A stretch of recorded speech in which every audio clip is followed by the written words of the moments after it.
Good evening, ladies and gentlemen, boys and girls. It's Friday. It's time for us to dive into another bit of variety, and today we're going to be doing a little bit of crafting. And I don't mean Minecrafting. We're going to be doing a little bit of designing today, as voted for over on the Discord. But hello there, everyone. How are you all doing? Let me just switch my scenes over here properly so I can see everything that's going on. There we are. Hello there, Pineapple. Hello, Cosmo. Hello, Leviticus. Hello there, Maximaj. Hello, General Pavlova. Hello there, Ladybug. How are we all doing today? Oh. Welcome on in. How are we doing? Maximus was about to ask about 5e and realised it's a D&D variant. Yes. Yeah, 5th edition of Dungeons & Dragons. It's the one I'm most familiar with, which is the system we're using for the design here. So, any of you who may have missed it a couple streams ago, I basically teased that I've been doing a little bit of development. Literally what you see here, a little bit of development of an idea of putting Warframes into Dungeons & Dragons, not as playable characters, because frankly, balancing that is an absolute nightmare. Warframes would work far better as monsters, as opponents for Dungeons & Dragons, because then you can take any group, absolutely any group that is playing Dungeons & Dragons, doesn't matter whether you got paladins, warlocks, artificers, doesn't matter who's in the group. You can come up against these can be dropped in by any DM into their game. They don't even have to call them Warframes and it'll still work. That is the idea of it, so they can just be placed in. And the way I am putting this together, where I'm getting the fancy looking, well, very D&D looking document, is using the website known as Homebrewery. And that's what does it. Of course, knowing how to put this all together and knowing what to put there, now that is the trick, and that's where I'm going to be going through this. I have to say, everybody ganks until you send your level 2 party to fight Grendel. You can see how it could get interesting, Atlia. With all the different Warframes out there, the 50 Warframes we have now, and the abilities each of them have, you can certainly make it interesting. And the other parts of the goal I've got here, with the idea of this setup, is to make it where there are 4 tiers of each Warframe to match the 4 tiers of play. So what we've got here with the Excalibur Initiate, can I just zoom? Will that work? Well, that didn't seem to work too well. This part of the screen's blocking the other part. There we are. That kind of works. That kind of works. So what you see here, if I zoom in on this one, is that this Excalibur Initiate, I've gone for a challenge rating of 3. So that means it is a medium encounter, a not really a concerning encounter for a group of level 3 players. So this is an Excalibur that's basically just woken up.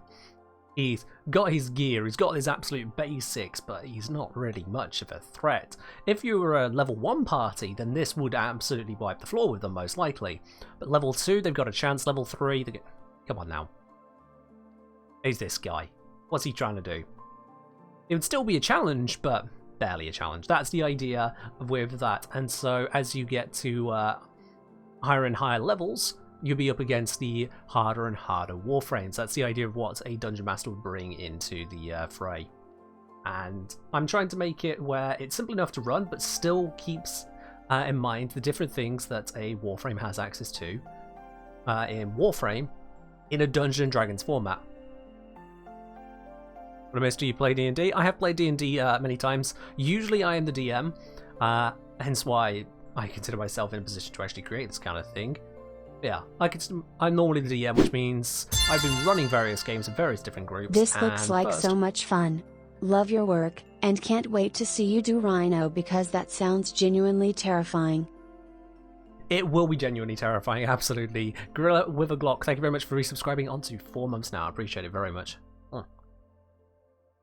Cheers. Avara as a rogue? No. Avara as a monster. All the Warframes will be monsters. Monsters don't play by player class rules. They don't use player classes. They are monsters. And that is a key distinction in Dungeons & Dragons 5th edition. I'm going to keep on mixing up which game I'm talking about. But yeah, in D&D, you have your players with their player classes and player abilities. And then you've got monsters with their monster abilities. They are not players. They shouldn't be built like players. Rhino must have either insane AC or insane hit points. Actually, a bit of both. Rhino will have high AC and also the ability to generate temporary hit points. How long did it take me to make just Excalibur? And how difficult is it to come up with all this? Well, that's what part of today's stream is going to be. Is taking these 3 hours, obviously understanding I'm talking to you guys throughout the process, but to basically see how long does it actually really take to put these kind of things together. Is this a project that I can work on? Is this a project that I can do for you guys long term?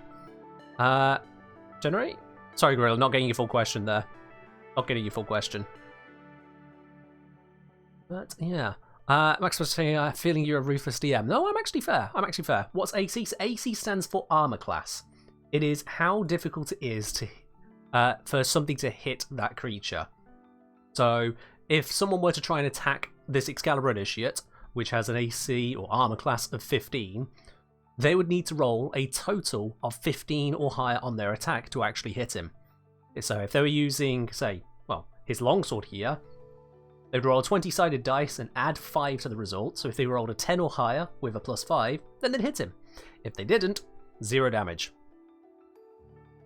So that would be the idea there. We're saying generating temporary hit points is one of the most OP things I've ever seen done in D&D. Well, that's the thing. The temporary hit points can come from a variety of different sources. A variety of them. But yeah, Rhino, as I want to get around to that one, we'll definitely be using that. This Initiate, as I say, is designed to be an introduction to it. No, Cosmo, it's just the attack roll. So you would need to understand the actual mechanics of how to play Dungeons & Dragons to fully appreciate it all. And for that, the rules are available freely, intentionally freely, not pirate freely, actual freely, online. So you can check those out there, or you can get yourself the full player's handbook if you wanted to go into more detail.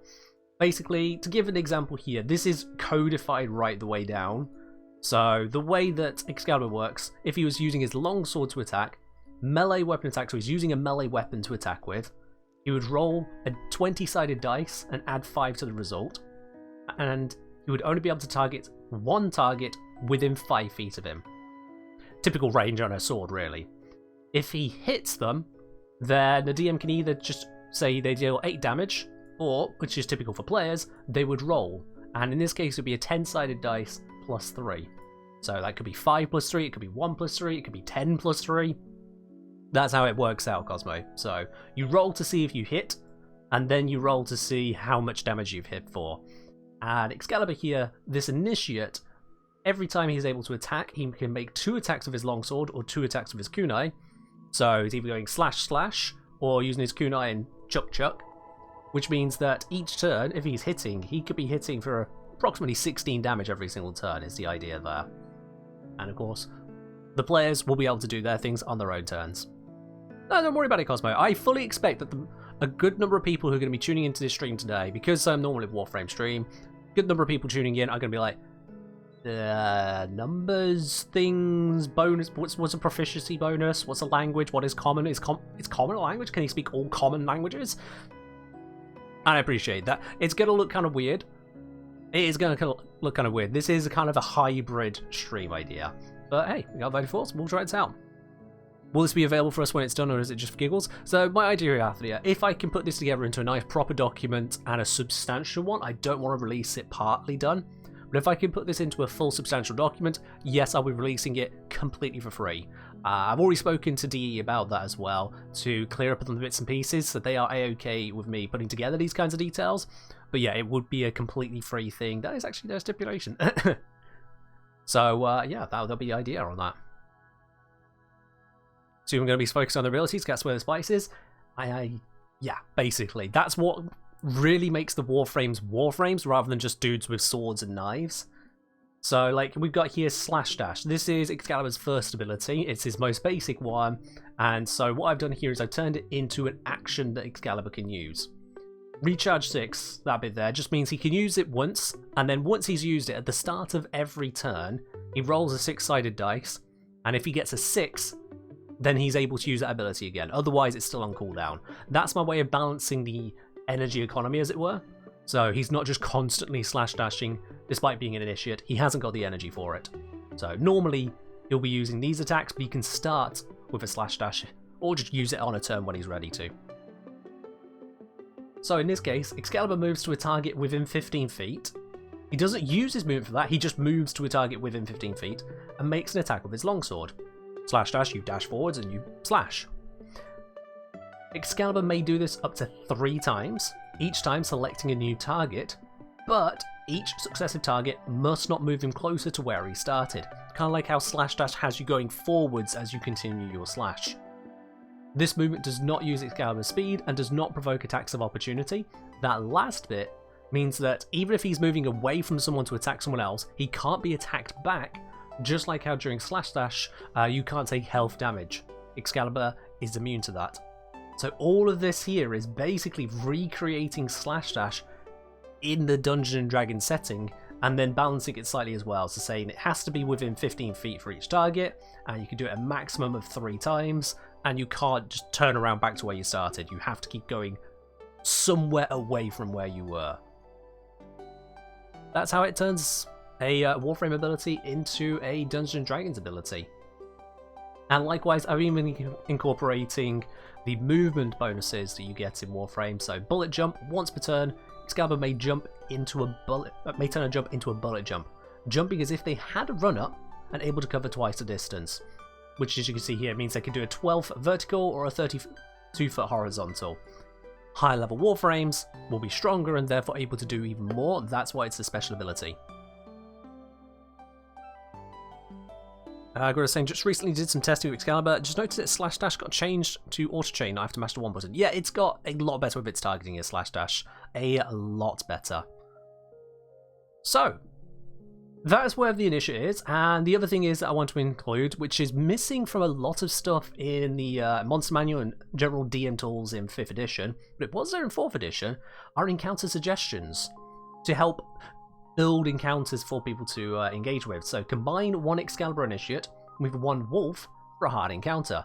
Excalibur will command the Wolf to attack the rear, or attack Excalibur's target if Excalibur falls below half health. This creates a dynamic encounter in itself. You can just pick that up, drop. It's straight there immediately. No need to think about, oh, what am I going to do with this Excalibur Initiate? If you've got a level 3 party, bam, there you go. Excalibur has a wolf, a Kubro. He has a wolf companion. The wolf will attack the rear, or it will try and save Excalibur if Excalibur is looking a little bit weak, and focus on whoever's Excalibur is focusing on. Bam. Instant dynamic encounter. It's got a rule change, a tactic change halfway through, just built into it right there, on top of the things that a Excalibur and a wolf can already do. A wolf, for example, with its pack tactics advantage. So working with Excalibur makes it even deadlier. So that's the idea of combining all these bits and pieces together, and the way I'm setting up Warframes in terms of the actual document is that they're not Warframes as we know them. They're long lost technology. They were created, or an experimental creation, as we're familiar with, designed to be creatures of war, and they were lost to time, basically. So they exist. They are very dragon-like in that they hoard stuff, but instead of it being just, oh, they store coins and gems and that kind of stuff, they have an affinity for magical weapons and armor, kind of like how you and I, in Warframe, we build up our Warframe arsenal. Is this a thing I made or found? This is a thing I made, Blind Guy. This is a thing I've made and will be making more of. That's what this stream is. So I'm putting them up as ancient warriors. They've got exotic arsenals. This explains some of the weird stuff they'll be able to do. Undying soul, because let's face it, if you kill a Warframe, even if you kill a Warframe 5 times over and they run out of revives, the Tenno is still there and he's just going to come back again and smack your face in. And that is the idea with this part of their lore, is that killing one is legendarily hard. Even if the Warframe body is destroyed, a new copy will soon roam once more. The key to defeating a Warframe good is to discover their source. Again, feeding into the lore of Warframe without giving it away for people who don't know much about Warframe. This doesn't really ruin it for them. So I'm keeping the actual Warframe lore a little bit more hidden away, which is a good part of creating this kind of transition over, because I want people who play D&D to be able to enjoy this and then kind of go, so hang on, what is this Warframe stuff my DM just brought to the table? What is this weird thing he's all on about? Bam. Now we got more people into Warframe 2. Any way to tie in the whole pact aspects we found from New War? That, I think, would be taking it a bit beyond the design of just mere monsters. The other thing with this is that the design here also avoids any reference to child soldiers, because that is very important to me in the design here. I'll be honest, as much as we have in Warframe, and Warframe is a very grim, very dark design in terms of the lore of it, I don't really want to be creating a document for general D&D purposes which says, oh yeah, by the way, all these monsters are actually child soldiers. That has a problem for me. That has a problem for me in terms of, let's just generally create this. As a storyline in Warframe, it works. It's weird, but it works. We accept it, mostly because it's kind of there.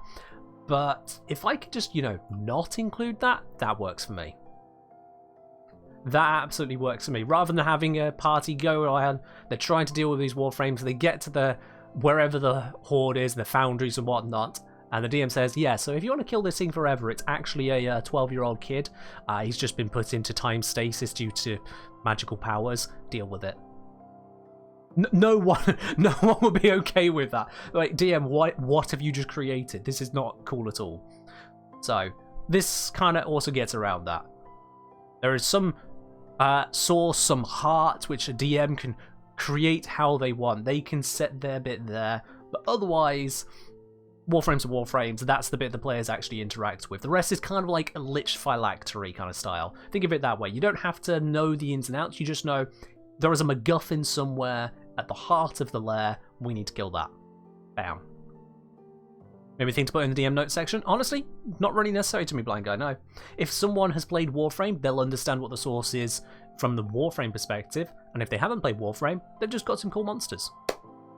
That's the idea there. Because, yeah, child soldier, not an easy sell. Not an easy sell. Alright, let's zoom this back out. Let's re-up me stuff and bits and pieces here. So, what I want to be doing then is actually getting onto the design of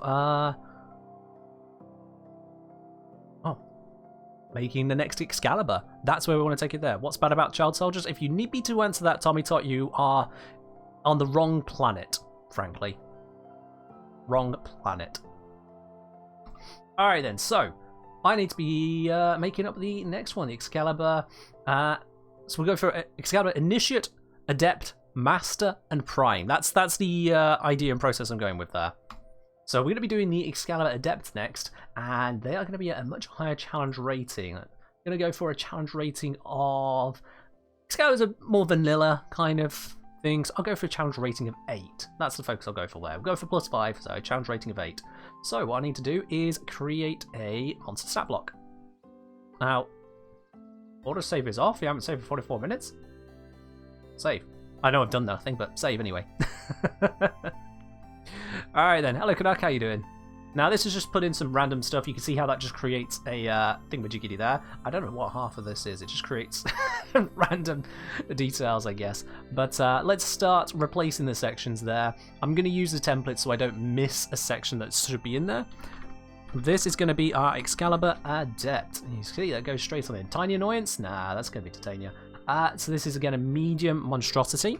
Medium basically meaning roughly human shape, or human size, I should say. Monstrosity, because this isn't a human or humanoid at this point. This is some infested biometal weapon of war. It's definitely a monstrosity. It has been created into this horrible thing. And neutral evil for the alignment, because they don't really care about anyone else.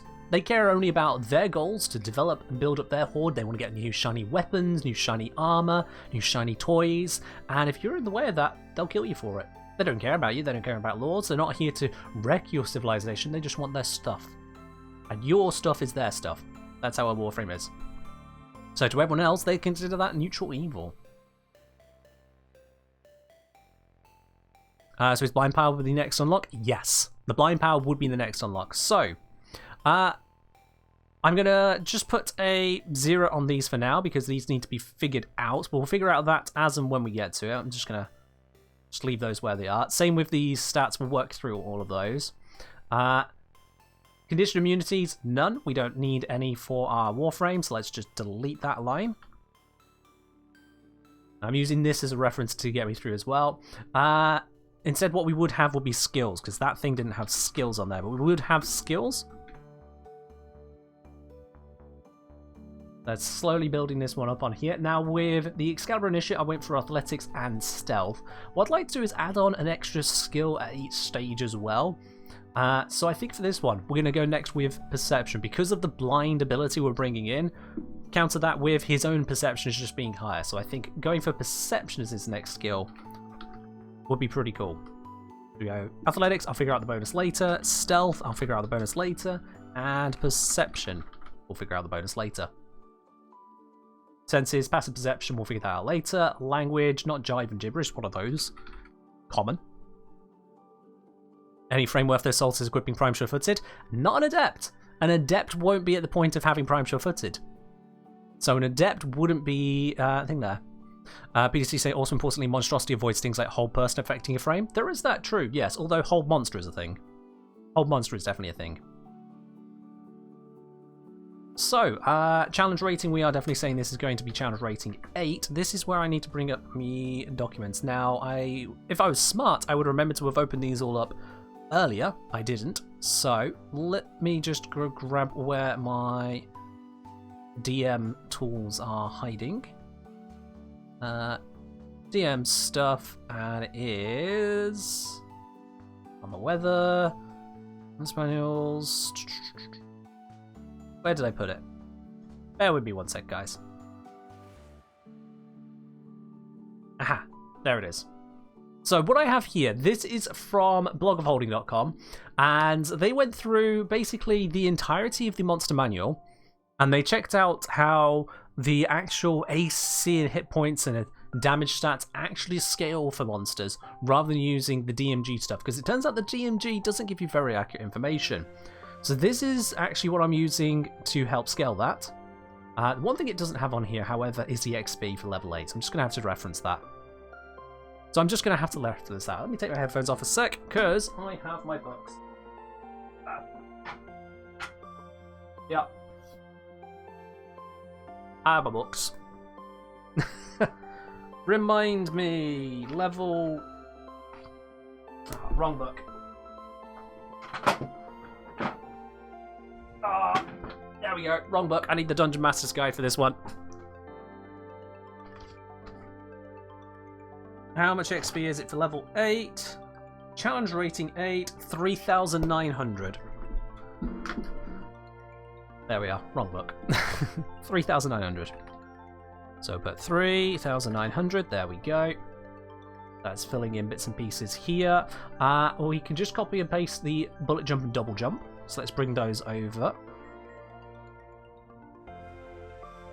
So those will go into here.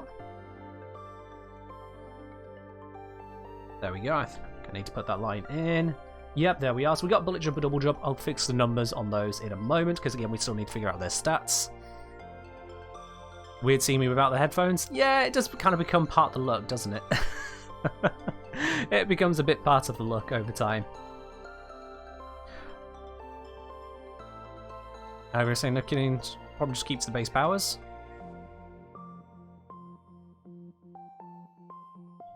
I think that's someone else's conversation there. Never mind. Alright.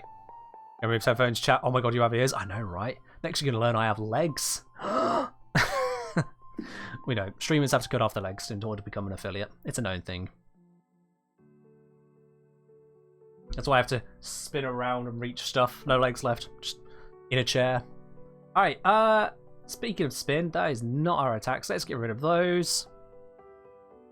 And instead we got the actions. Again, I'm going to copy and paste from up here, because why write what you've already written? We'll just pop those into there. Beautiful. And now we need to start improving on these. First things first, slash dash. No, first things first. Now we've got the basics in. I want to sort out the stats. Let's get ourselves a baseline for the stats. So, challenge rating 8, as we can see from the blog of holding here. They recommend a AC of 15. You'll notice that is actually where the previous Excalibur was. I'll get back to that in a sec. They recommend AC of 15 and a hit points of around 120. Now, I was using... yeah, just move that to the side. I was using on the previous one 15 and 65, despite the challenge rating suggesting only 14 and 60. So I've taken the Excalibur slightly higher to make him a slightly tankier class. So that's thinking more along the lines of 4E styles. I believe it would be brutes. They tend to be just tougher because they're coming up close and personal. Being a very melee-focused character, I want him to have more defense. So we're going to do the same again here. With challenge rating 8, rather than 15 and 120, I'm going to make that 16 and 130. Let's make that 16 and 130. Okie dokie. And in terms of the stats now, at the Excalibur Initiate, I went for 16, 16, 14, 6, 10, 5. 5? Yeah, 6, 10, 5. So, not very smart, not very charismatic, enough wisdom to kind of get him by, mostly focusing on strength, dex, level to con. So he's strong, he's dexterous, pretty survivable, but his mental stats are lacking. Now we're getting into one that's more woken up, this Adept. They're getting more in tune with what they're able to do. So that is why we're going to take these up a bit. So the strength is very much a strength-focused thing. Is use a sword? Wait, longsword? Yeah, longsword's using strength, isn't it? Yeah. So what I'm going to do, I'm going to bring up both the strength and dexterity to 18, which will make both of these now +4, +4. I have a message, and why do I have a message? Right there and then. Okay. Gryffindor, are you watching the stream right now?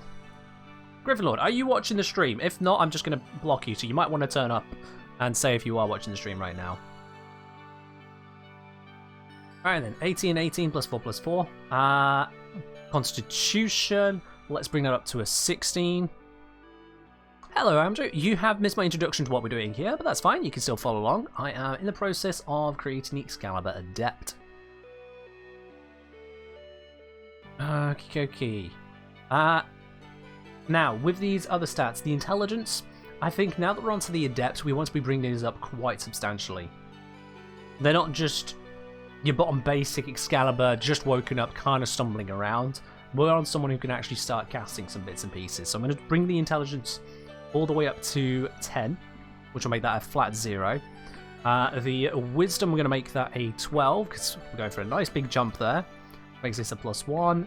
And the charisma, I've got that down at 5. Let's bring that up to... You know, let's bring it up to 8.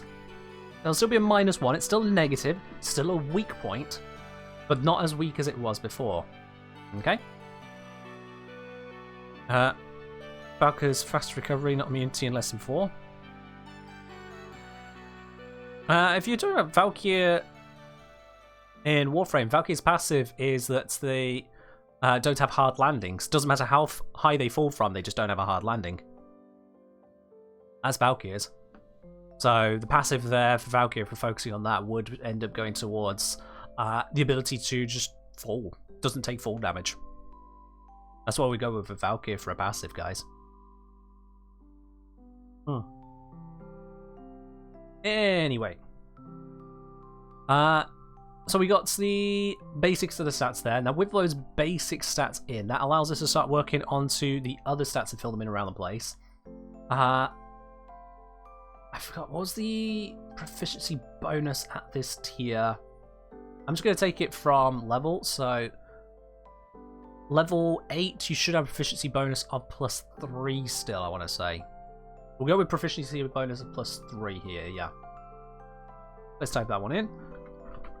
Proficiency bonus is something that wasn't included originally in the stat blocks of monsters in the earlier Dungeons and Dragons monster manuals for 5th edition, but it did get included as people realised, yeah, that's kind of a good thing to include to help everyone figure out what bonuses are being used for what.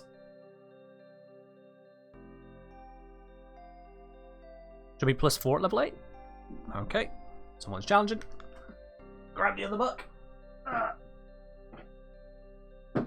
Here we are, Player's Handbook. Let's check into this one, shall we? So, let's take a random class. What have we got here? Druid will do me just fine. Druid at 8th level has a +3. It goes +4 at level 9. Yeah. Worth checking, but you're wrong, Gorilla. You are wrong. And that's why we reference the books, and that's why you have a DM who knows how to reference books very quickly as well. That said, don't give your monsters a +4 in the middle of a fight. If your DM says they have a +3 and you think they should have a +4, Shush.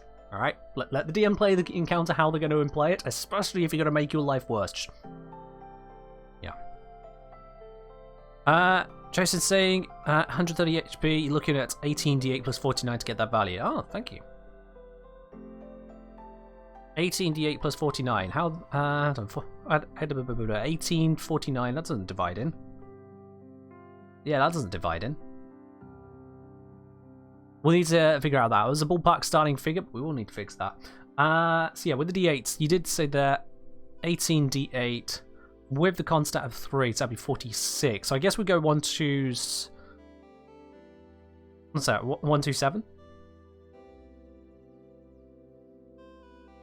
No.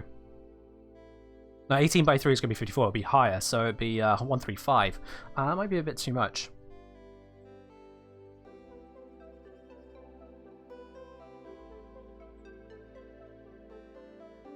Yeah, no, we don't want to take it that much higher, I don't think, because I'll be probably pushing up the challenge rating if I do all that much as well, so we might go lower. Let's figure it out. Let's figure it out. A D8, as you say, the average is 4.5, and we got the con of 3.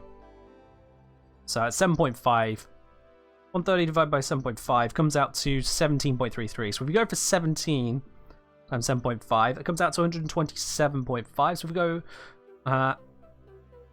around that ballpark there, if we go 128, that works. Or 17d8 plus, that's going to be 51, isn't it? Yeah, that works.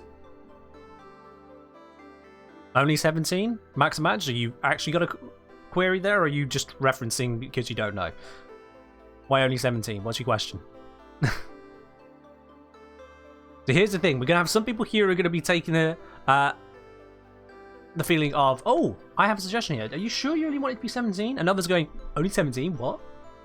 I can't tell the difference because I can't hear you. I can only see what you write. So if you are trying to be sarcastic, you're going to have to make that clear. There's a reference to Dancing Queen, so there we are. You're going to have to be very clear about that because what? How was I ever going to get that? Alright, speed. Now, on the Excalibur Initiate, it's 30 foot. I'm going to bring that up to 35 here. Just a little bit more movement. Just to take it up a step. Make them slightly more dangerous in terms of their speed. The passive perception at this stage. Now, this is where we can start just kind of filling in numbers. So we have a wit stat of +1. We have perception proficiency, which is +3. So it's a total of +4, which means we get a total of 14. Why is that on autosave then? Stop complaining about it, just turn it on. Blur. So yeah, passive perception 14. That is a big jump up from the passive perception of 10 on the initiate, and that is absolutely fine with me. This is an adept, it's meant to be a little bit more scary. Okay then, the bullet jump. Let's check up on the numbers on this now. So, once per turn, Excalibur may turn a jump into a bullet jump, jumping as if they had a run up and able to cover twice the distance. That vertical has gone up. So the vertical by default is 3 plus your strength modifier, so 6. Doubled is 12, but here it's now 7, so doubled becomes 14. And the horizontal is equal to your strength score, 16, which doubled is 32. Here it's now 18, so that doubled is 36. And you know what? I think that's actually just fine. That means they could just immediately bullet jump their entire speed horizontally. No special power needed for that. It's just an innate part of them. If there's a 35-foot gap between you and them, they can just clear it. That's a little bit terrifying. That is the kind of thing you'd expect from an Excalibur Adept already just leaping across a chasm, because they could then combo that into a slash dash. So you could be 50 feet away. They leap across the chasm, 35-foot chasm, they slash dash, cut through your ally behind you, cut through your ally behind them. Bam, bam, bam. That's getting pretty scary already. And that's what we want. We want players to look at this and go, oh fuck, it just did that? Run! Exactly, really, yeah. Flying PC. Oh, a melee monster? I fly up 10 feet and get ready to cast Magic Missile. Yeah, exactly. Excalibur's having none of that. Funny thing is as well, one thing that a lot of people might forget about how verticals work, a 14-foot vertical doesn't mean you are safe if you are 15 feet above the ground. A 14-foot vertical from Excalibur means that his feet are 14 feet off the ground. If you say that he is 6 foot tall, that means just his reach, his normal height, is now up to the top of 20 foot. That's where his head is at. They can reach 1.5 times body. It's just part of the rules of how it works. You can reach 1.5 times your body from your feet. So you add on an extra half their height again, another 3 foot. That is 23 feet. Or with the longsword, 25 feet, because it's got a reach of 5 foot. So he can leap up off the ground and hit something that is 25 feet off the ground. With a single ordinary bullet jump, no special power needed. Also, by the wording of slash dash, Excalibur moves to a target within 15 feet. I don't know if that would allow him to just kind of dash upwards. I think technically it might.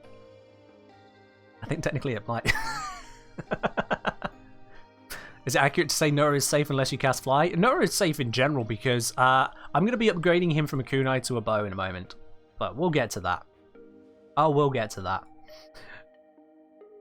Alright then, so he's also got double jump. Excalibur may make either a standing or bullet jump. So that's just an ability he can do. So he can bullet jump up and then jump just off the air. That's another 7 foot clearance. One or the other, not both? Yeah, so he can just make another. So he can once per turn bullet jump. So in double jumper, he can make a standing jump or bullet jump. Oh, it wouldn't be 7 foot clearance, it would be 3.5 foot because rounds. Because it's a standing jump. The idea is that you can bullet jump up and then get that extra little bit of jump as well. They can always just do that. Chroma's dual bullet jump scares me. Yeah, Chroma's bullet jump on this setup is going to be quite interesting, isn't it? You can imagine that carrying on over. Okay then, so let's look into these bits and pieces. So we got slash dash. That recharge of 6 is now going to be 5 to 6. His energy economy is improved. He can use it more often. I don't think he's slash dash vertically in game. No, Chrome, no. How many does Chroma get again? So Chroma gets 2 bullet jumps and then his normal jump, or basically an extra double jump. If you jump and bullet jump, or bullet jump and jump normally, Chroma can bullet jump, or jump, jump, jump, whatever he works. Every frame gets 1 bullet jump, Chroma gets 2.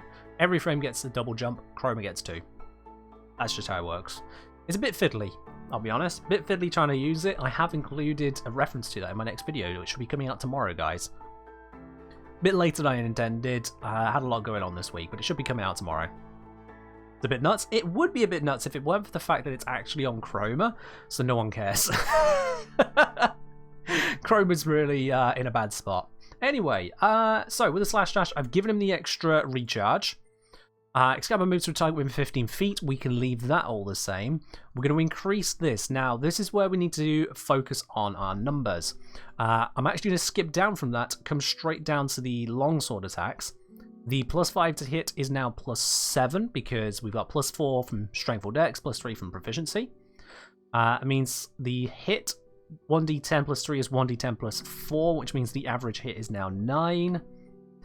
And kunai will be doing better stuff with in a moment, so we'll get to that. Chroma's job is to stand around looking pretty? Pretty much, yes. Pretty much. So, with the increased damage there, hit dealing 9 damage. If we come back to our reference here for the blogger holding one, we got challenge rating 8. It's saying that the attack should be typically 8. We got +7, close enough. Damage per turn should be 40. Damage per turn should be 40. We've got 9 from a single hit. So, what we're going to do, for the multi-attack, Excalibur makes... yeah, just makes 4 attacks. Because that'll give us an average of 36. It's a little bit on the lower side, so he's slightly tankier, but slightly less damaging. Makes up for the fact that he's also quite mobile. So, that gives an average round of 36. With this then, with the slash dash, what we'll do is we'll make it where he can do this up to 5 times. So Excalibur moves to a target within 15 feet, makes an attack with his longsword. Excalibur may do this up to 5 times, each time selecting a new target. Each successive target must not move him closer to where he started. Pretty simple, really. Because that's up to 5 times, if everything lines up for him, literally if the players and their mooks and whatnot line up, this Excalibur could be putting out 5 of those attacks. That will bring him up to 45 damage, taking him over the average we wanted to aim for there. So it makes that slightly more devastating than it could otherwise be. That means then we now want to be looking at the Kunite. We're going to be replacing the Kunite now with the quote Paris unquote longbow. Do I want to include Paris? I don't think I do actually. No. We'll just go longbow. We'll just call it a longbow. You and I know it's a Paris, but we're just going to call it a longbow. We're just going to call it a longbow. Alright, ranged weapon attack. This is again going to be a +7 to hit because of his dexterity and proficiency bonuses combined. A longbow does not have a range of 20-40. The longbow range has... I'm just going to go into my book. If someone wants to remind me faster, that would be amazing. But otherwise, I mean, around about page 147, I want to say. 149. I was so close to remembering that. 149. Kalev, I'm sorry, but that is not how you can request music on here. Yo DJ is specific genres only. I'll refund you the points on that. You need to read on Yo DJ before you just type in something, my dude. We don't just do random songs from YouTube, especially if it should be copyright free. I'm not getting DMCA'd over a song. Right, longbow has a range of 150-600. There we go. 150, 600. Yeah, a little bit higher than 30-60 there, Andrew. A little bit higher. Jason's saying 4 attacks up from 2. Well, that's the thing. This is supposed to be a challenge for a level 8 group. A medium challenge for a level 8 group. So it'll be a harder challenge for a group level 7 or level 6. Level 5s will be right out of it. We don't want to deal with that. Level 5 is where they get access to Fireball. Level 5, a wizard has Fireball. And this is supposed to be a medium challenge for a level 8 group on its own. 4 attacks of a sword is kind of not that terrifying at that point. I mean, it's still a challenge. Absolutely still a challenge, but it's not that terrifying. Now with the bow, because Excalibur is all about being a sword guy, I don't want the bow to be anywhere near as good. So whilst we're still going to have the stats there, a longbow usually is D8. We'll stick with D8. It's going to be D8 plus 4 damage, which averages out to 4.5 plus 4, 9. Yeah, 4.5 is 8. Make them more accurate? Close as we can, yeah. That's the idea, as close as we can. So the bow isn't going to be as powerful as the sword. So we're only going to go with 3 attacks. Through 3 attacks with his... Why am I not selecting things? Oh, I'm pressing caps lock, that's why. Ha! Longbow. Bam.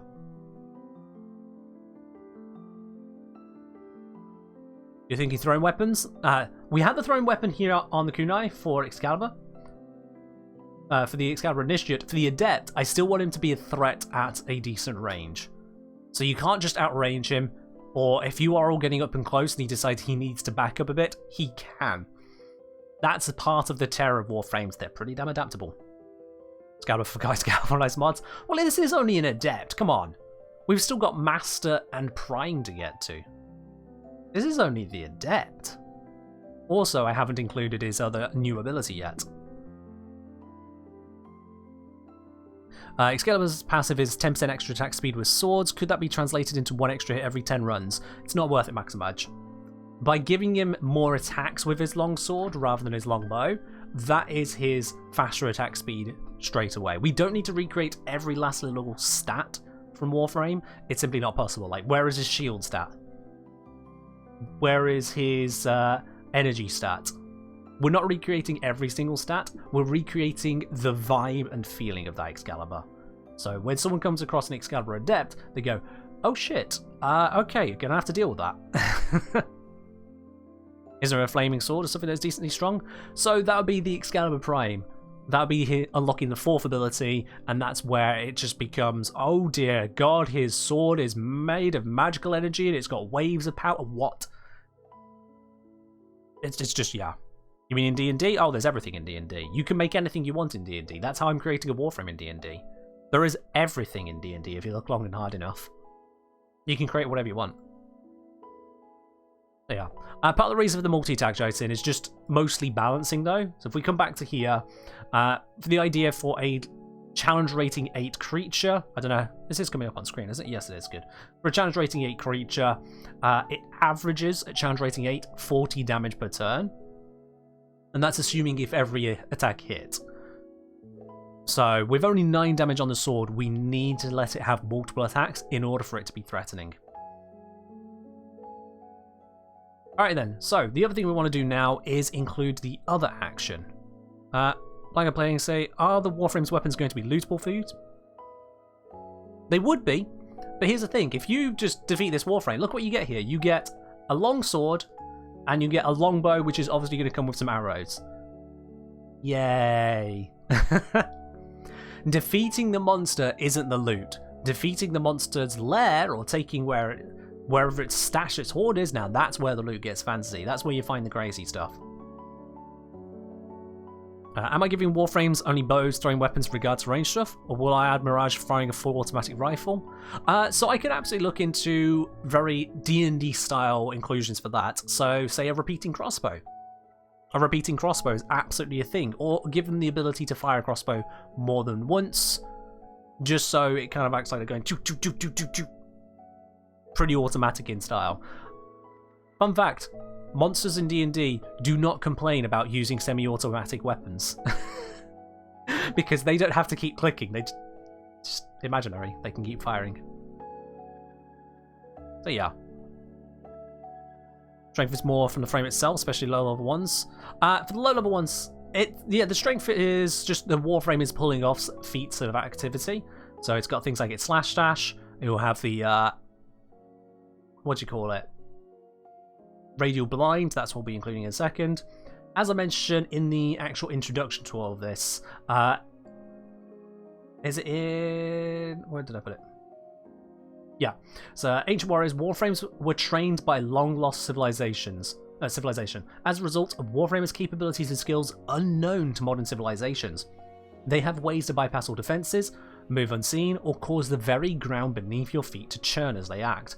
As their teachers are gone, such skills are nigh impossible to learn now, and the Warframe being neutral evil, it's got no reason to teach you. Screw you, it's not going to let you know how to do a double jump, a bullet jump, or a slash dash, that's its thing. That's how I keep the abilities balanced, in that the players can't just get access to everything for killing one Warframe. Why is autosave off? I have it on. What do you mean autosave is off, stupid system? Anyway, yeah. Blind is saying, okay, more pertinent question. Is Excalibur getting a Stalker variant? I hear Warframe there's a stat block capacity geared towards hunting other Warframes. That's not in my plan at this time, no. There are 50 Warframes, and I want 4 tiers for each. That's 200 monsters. I kind of got my plate full at the moment. I kind of got my plate full. So, let's make ourselves a Radial Blind ability. Radial Blind. Oh, that needs to be on yet another new line. There we go. Radial Blind, and this is going to be... we'll make this one per encounter. Yeah, 1 per... oh, I don't need to type 1 per encounter there, I'll say, yeah. Yeah, just once per encounter. Once per encounter, Excalibur lifts his sword into the air, longsword, specify longsword, lifts his longsword into the air, and channels radiant energy through it, blinding nearby enemies. That's where we're going there. Basically saying, sorry, I meant in regards to the gear they'll be carrying, you're not going to pick up the flame tongue from a CR3 Excalibur, baby. Maybe the Prime one will carry some magic weapons. Yeah, so with that PDC, I could into the full iterations of all this, make guidelines for magic weapons they may be carrying or may have access to. Typically speaking, you don't just give a monster a fixed magic weapon for a DM to give out as loot, as usually speaking, a DM wants the flexibility to just pop that monster in anywhere and not say, oh shit, sorry, yeah, players, no, you don't get the magic item that you read about in the book. Disarm him fast and he can't use the ability? Yes, exactly, Jason. Well picked up on. That was the idea of specifying longsword. If a player can get the longsword away from the Excalibur Adept, he loses his radial blind. That is intentional. That is absolutely intentional. Obviously, he's more likely to initiate with a radial blind because it's going to come in very handy, but that is intended as a an interplay mechanic for something for the players to see and act upon.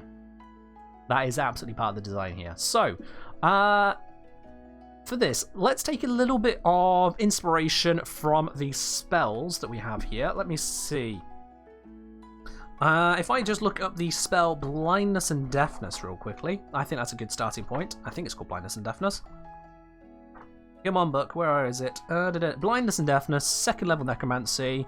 You can blind or deafen a foe. Choose one creature you can see within range to make a Constitution saving throw. Alright, we'll be going for Constitution then. If it fails, the target is either blind or deafened, your choice for the duration. It has a duration of 1 minute. I'm gonna... Let's see, at the end of... Oh yeah, at the end of each turn, the target can make another save to try and end the spell. That actually works. I quite like that. And in fact, you know what? I might just make it where he just channels Blindness and Deafness. I can shrink down the stat block. I'm just saying he channels Blindness and Deafness through the sword. Would that work, or would I just want to recreate the actual stat line there? No, I'm gonna recreate it. I'm not gonna copy the spell. I'm not gonna say just refer to the spell. I'm gonna create it properly in here because I want it to still be the AoE. But that gives us a working point for D&D style.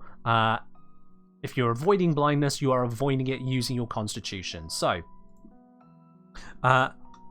all enemies who can see Excalibur Adept within... should the duration be limited since this is AoE, not single target? I think with this one, what we can do, because he's got relatively low stats in the mental stats, we can make it where he casts it off Wisdom, so it won't actually be that hard to save against. And because it won't be that hard to save against, they can get around it. Also, it's saying all enemies that can see Excalibur Adept. So if you do your research ahead of time and know you're up against an Excalibur, you'll know to divert your eyes so that you can't get blinded. Also, if you don't want to be a counter spell, make an ability instead is good.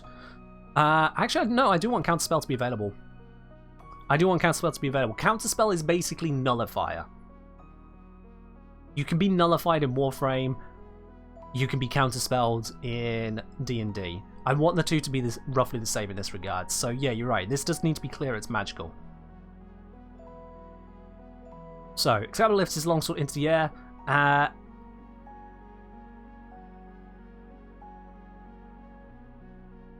think if I just put the magical tag on stuff, that'd probably be the best way around it.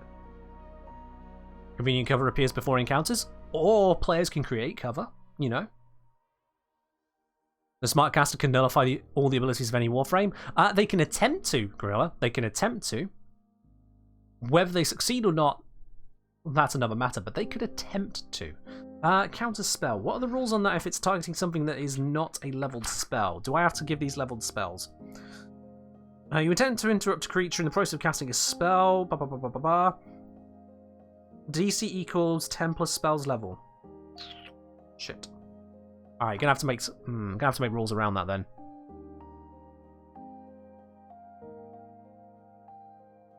Just saying, I feel like the once per encounter is already balanced around it not being able to be counterspelled. This is still an adept at the end of the day. It's still got the bullet jump, it's still got the double jump, it's still got the slash dash, it's still got the multi-attack. It's supposed to have weaknesses. This is a crucial part of monster design, is they're supposed to have weaknesses. They're supposed to have buttons that players can press to change the fight. If all you've got is, this monster is doing things, sit there and deal with it, players, you've got the DM going on a power trip.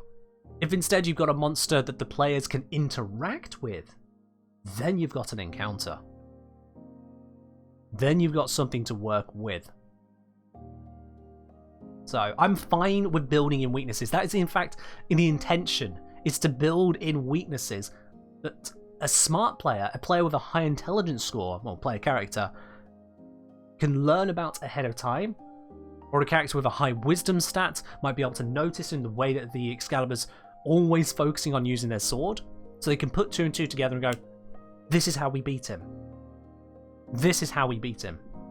You want the players to win, so make it where if they do things right, they win. If they do things wrong, you ram a sword up their ass. 4 times per turn. They'll very quickly become a kebab. So yeah.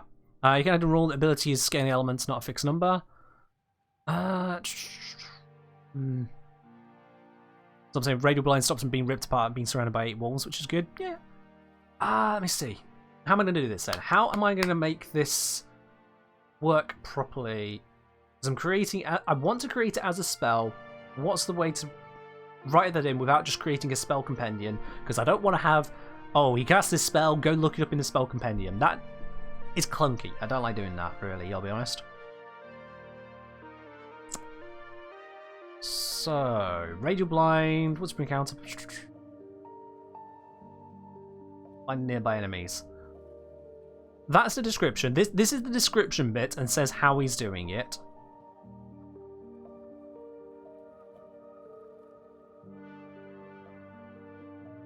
How do we want to do this? I could just describe it and then at the end, brackets, treat this as casting a X level spell.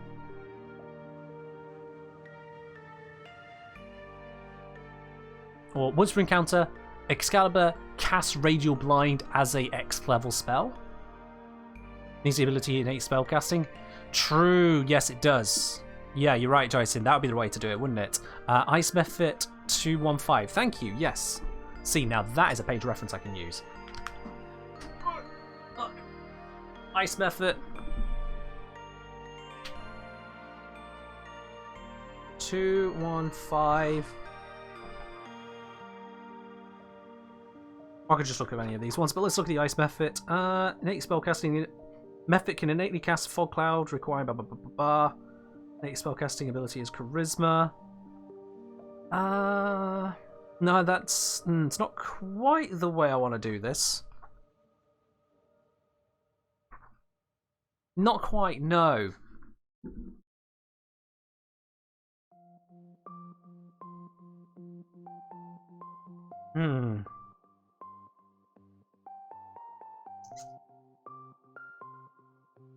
Yeah, because that just references a spell, which, it's alright, but it's not quite where we need it to be. Innate spellcasting, I think, is still going to be the way to go about stuff. To say that it has, you know, these abilities it can use. And that would put Radial Blind above the action section. But how... Because that's part of the thing, part of the problem with the monster manual is it has all these different things which things can just do. Are they magical? Do they counter spells? You can counter spell? We don't know. It's kind of weird. And as I say, I don't want to create just a spell compendium for people to have to constantly reference just to run the Excalibur. Someone should be able to look at the Excalibur page and run Excalibur. Done. They shouldn't have to reference other spells or other locations to go, how does this work again? What are the stats on that? Blah, blah, blah, blah, blah. It sucks. So we're not doing that.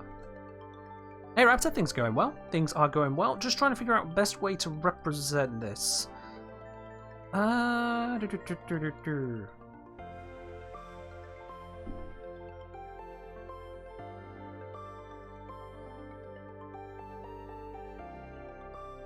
Yeah, Jason, I think what I would go, what I would do is, as you're kind of saying there, innate spellcasting 1 per encounter, but I won't say as if it's a 3rd level spell. I'll just say Excalibur can cast Radial Blind as a 3rd level spell.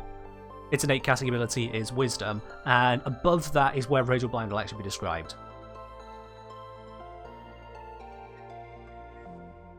Yeah, I agree, Zob. Getting rid of tags in 5e was a terrible idea. Absolutely terrible. Tags are how you codify things. Games are codified rules for players to make choices within. If you take away the codified rules, you've just got group storytelling. Can't do that. Tags. So yeah, Radio Blind. This comes out. Just get rid of that. This will go instead up into here. I've done that wrong. Ah, I broke it. There we are. Okay, so we can get rid of the one sprint counter. Excalibur lifts his longsword into the air and channels radiant energy through it, blinding nearby enemies. All enemies who can see Excalibur within... what range on this? You know what? I think just 30 foot. It's nice, simple, 30 feet. There we are. I'm now reaching over my books. I've got to move books. Let me move my books over here. That's not going to break anything, is it? Oh, it might. It. Books. Right then. So, all enemies who can see Excalibur Adept within 30 feet must make a Constitution saving throw. Brackets DC. Now we're going to be using Wisdom as his spellcasting because it makes sense out of the. Do we use Wisdom? 30-foot radius? Yeah, 30-foot radius. It's meant to be scary, Grilla. Like, that's the whole point. One of the things I find that a lot of DMs neglect is the intelligence stat of player characters. What does the intelligence stat of a player character mean? What does the intelligence stat of a player character actually mean in Dungeons & Dragons? And no, it's not just identifying illusions, before anyone purely combat comes out with that. Nor is it just wizard spellcasting, Jesus. No. I'll sum it up for you. Intelligence is the ability to analyze and understand. The ability to recall information and put it into practical use. That is intelligence. It's not just book smarts, it's analysis, understanding, and recall. How well they can observe? No. Observing is wisdom. So wisdom is what you see, intelligence is what you make of it. Wisdom is what you hear, intelligence is how you process that. So wisdom would allow you to notice that there is a slight draft on your left hand as you're walking down a hallway. Intelligence is feeling that draft and going, aha, right there, that is a secret door. Wisdom is noticing that the Excalibur is always holding onto his sword whenever he does something. Intelligence is knowing that he is using that sword to cast Radial Blind. You identify the casting of a spell. Their ability to solve practical problems? Kinda, yeah, correct. Yeah, let's go with that. The ability to solve practical problems. So, a lot of the time, intelligence is neglected in D&D because DMs don't create a zone for it. They don't set up the whole studying of your monsters. A lot of times you'll get people who try to be book smart characters like, so can I learn things from locals? Can I learn things in the local library? I'm like, yeah, you just learn this. They don't check intelligence. Intelligence is supposed to be the thing, or in the middle of a fight, you've come across an entirely new creature. You ask your DM, what does my character know about this? Bam! Roll intelligence. Roll intelligence, whether it should be history or arcana or religion, whatever is relevant against the Warframes as monstrosities, it will probably be arcana. I'd allow history as well because they are ancient. Roll intelligence, what do you know about them? And if the players roll intelligence well, if the players have that information to hand, they then go, oh shit son, now we know how this works. Boom. That's what it's supposed to be. The lack of use of intelligence in Dungeons & Dragons pains me, because unlike strength, which just kind of suffers through the fact that dexterity is a thing, and dexterity just makes you good at both melee and ranged weaponry and also armor, dexterity is a little bit too good. Intelligence is only not good if the DM just doesn't use it. Seriously. Excalibur can slash dash upwards? Oh, good god. Rip to those fly boys. Alright then, so let's make Constitution saving throw DC, and that DC, I'm going to use intelligence for casting. We're going to make Warframes intelligent casters. If they're casting, it'll be intelligence based. If it's not a cast, I'll allow other stats. Let's make it that way. The DC would then be just 13. 0 plus 3 plus 10, 13. And he says along horizontal surface these stat blocks? Yep. There'll still be some confusion. I know that Excalibur moves. That leaves it open to interpretation. Well, he can only move normally. He can't fly, so he can't go upwards. DM fiat. If the DM doesn't want the Excalibur to go up, the DM doesn't make the Excalibur go up. If the DM says, congratulations players, you've figured out a way to beat him, they're fine. If the DM decides to be a dick and says, nope, he can go upwards, then, well, deal with it. You now have a vertically slash-dashing Excalibur. Don't forget, if he does slash-dash upwards, then as soon as he gets up into the air and he's done his slash-dash, he's not a flying creature. Uh-oh. Drops. So yeah, I know it's missing that, Jason. I haven't finished writing it yet. I haven't finished writing any bit of it yet, really.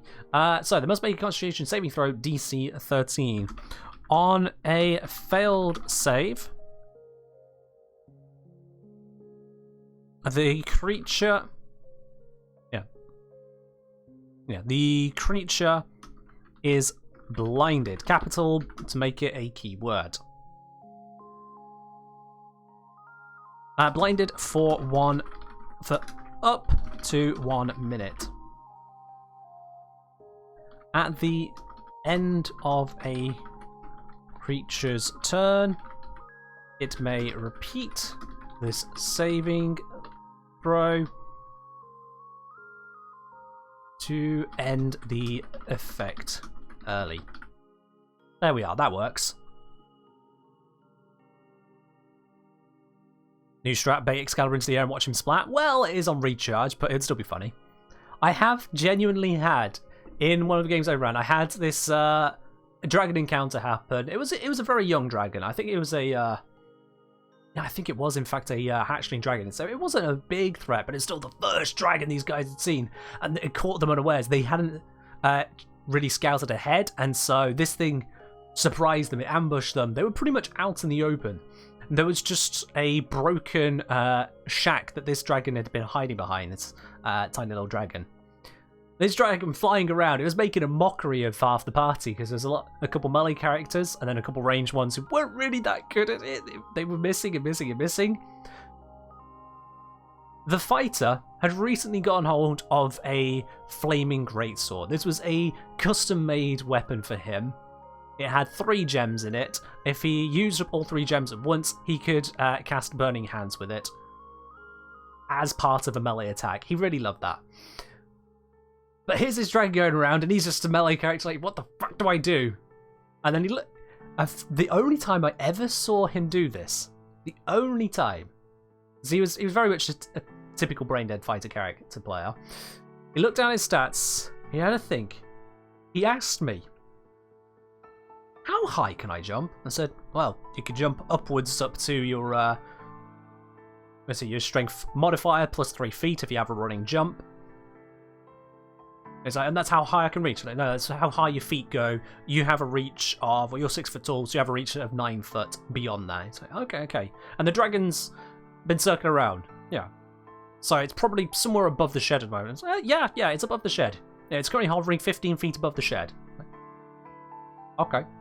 I run up to the shed. With my run, scale up some of the rubble, leap upwards, and smack at the dragon as hard as I can.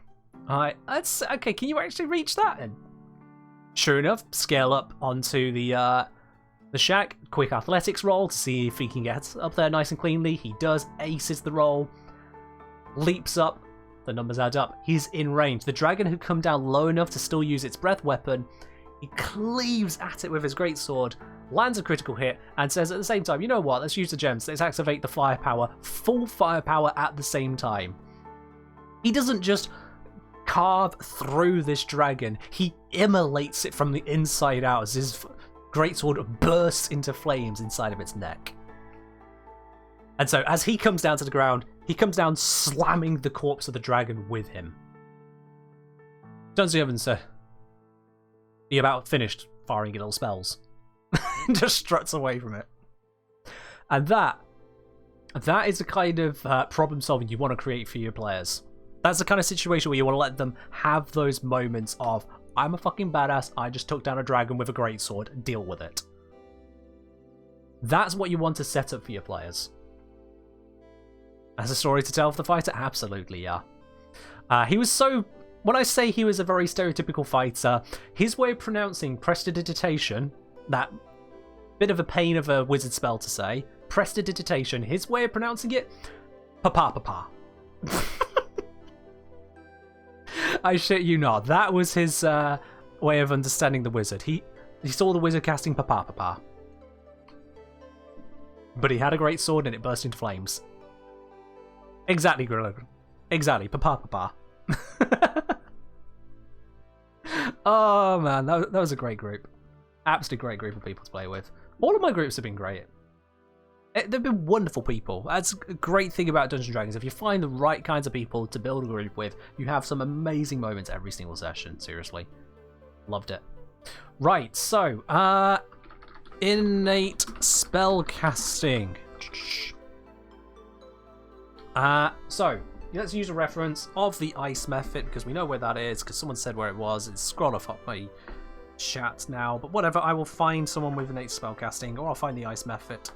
HAJKLM. Mummies. Oops, I've gone too far if I found mummies.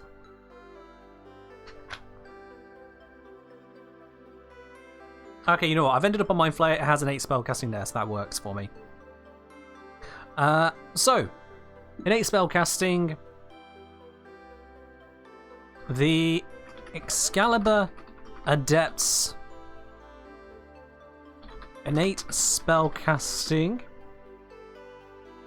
ability is that capitalized? It is intelligence. Yep. Spell save DC 13. I misspelled spell. I should learn how to spell. That would be great. There we are. So, the Excalibur Adept's innate spellcasting ability is Intelligence Spell Save DC 13. It can innately cast the following spell while holding his its longsword. Crucial part of this, non-gendered language. Its longsword. It can cast. All non-gendered. That is another important part of this. So that should be its longsword. My bad. Gabba lift its longsword into the air, channels radio energy through it, blinding nearby enemies. Yeah. It's just an important part of writing is to be consistent, and I believe throughout the rest of this... no, I have put it in the multi-attack. It's supposed to be its. Come on, Ken. How did I not... I'm going to have to go through and fix all that later. It's. Not his, it's. Not his, it's. Shit, did I not remember that at all throughout this? Well, that's going to take some work. God damn it. As with the Warcaster feat, well, effectively, we're using the longsword as a material component here. I'm calling out explicitly it is a material component. Effectively, no longsword, no magic. Not that the longsword is magical, but that Excalibur requires a longsword. Okay, so, requiring the longsword. New line. And this is 1 per encounter. And that is radial blind. And it's simply that, yeah. Just radial blind. And that should be in italics. There we go. Cool. Longsword is a catalyst like a Saphira Wizard? Basically, yeah. If Excalibur doesn't have his longsword equipped, like he's been disarmed or he left it at home because he got tired, whatever the reason, if he doesn't have his longsword in his hand, he cannot cast Radial Blind. A time of 5e might want to be 1 per short rest. You're right there, yeah. I prefer Encounter, but that is the 4th edition in me, but you're right, it should be short rest.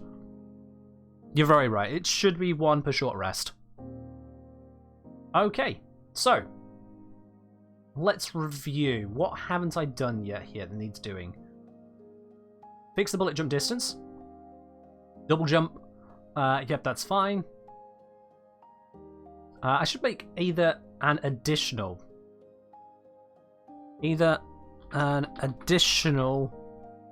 standing jump or bullet jump, and I'm going to add that to the other one up here as well. It's going to make either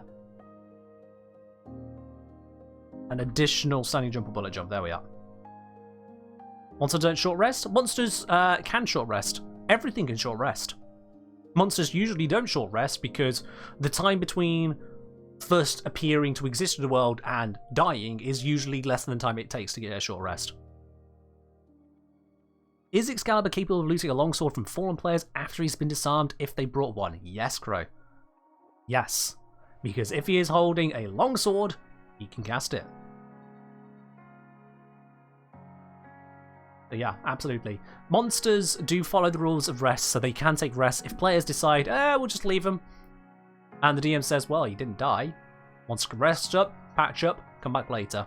Absolutely. That's why they also have hit dice, this section up here, because that is what they roll on a short rest. They can roll 1d8 plus 3 to recover some hit points through their hit dice. That's what these are.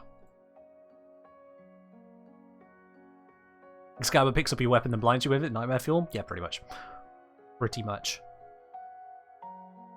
Yeah, let's fix all the gendered stuff now before I forget. Control F. Does Control F work? Yep, it does. So he. I just search for he. Okay, that's not going to work. It searched for every instance of HE. I'm just going to go through it. I'm just going to read through it. Right then. It's not going to be anything here. Excalibur is a type of Warframe known for mastery of swordsmanship, even at its weakest good. An Excalibur will tear through multiple enemies as one. Fully equipped, Excalibur can infuse their blade with arcane energies, infuse the elements into his blade. Once per turn, Excalibur may make a jump, jumping as if they had a run-up. No, jumping as if it had a run-up. That is a needless plural. So I'm going to judge myself hard here now. These are some things I should have caught straight away. Jumping as if it had a run-up and able to cover twice the distance. There we are. Okay, cool. Excalibur may make either an additional standing jump or bullet jump. Yep. Excalibur moves to a target within 15 feet and makes an attack with its longsword. Excalibur may do this up to 3 times, each time selecting a new target, but must not move him closer. God damn it! Move it closer to where it started. Ah! Search he and his with the space. Would that work? A lot of these don't do that, but let's try.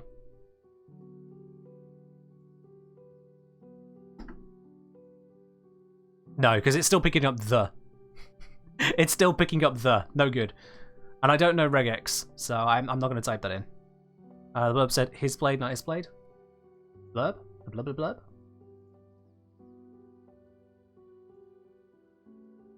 Into his blade. You're right. How did I miss that? I just read that. It's blade.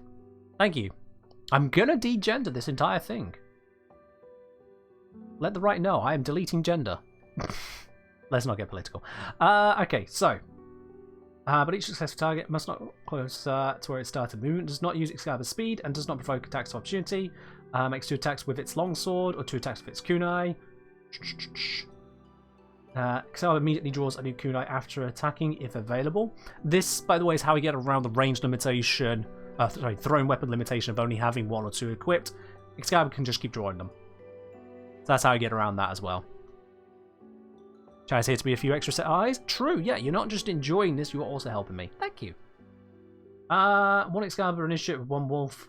For a hard encounter, Excalibur will command the wolf to attack the rear or attack Excalibur's target if Excalibur falls below half health. Yep, that's fine. No genders in there.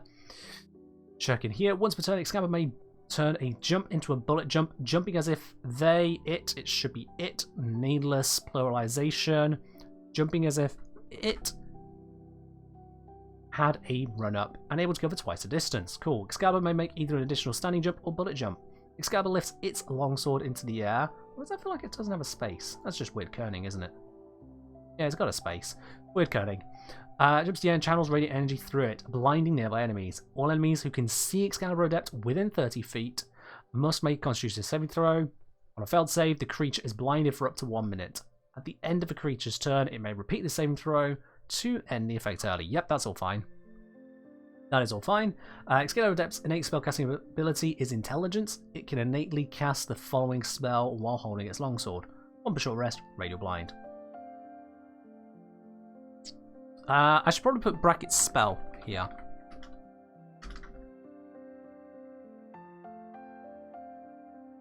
Just make it clear they can't just cast Radial Blind, it is a spell. I feel like that is important. We're reinventing the stat block a bit here because most of this is to get around. Oh, I haven't put it as what that level is. Radial Blind. Brackets. We'll say it's 3rd level. 3rd level? 4th level? It's lovely. We have access to 4th levels. Let's do 4th level. Just make it slightly harder to counter spell. Alright then, there we are. That does it for that one there. Excalibur moves to a target within 15 feet and makes an attack with his longsword. With its longsword. Excalibur may do this up to 5 times, each time selecting a new target, but each successive target must not move him. You can tell we copy and pasted. Must not move it closer to where it started. They're making error noises? Yeah. Wouldn't that make the DC's 14? No, DC is 13. Why would it be 14? Jason? Go on, spell it out for me. Why would it be 14?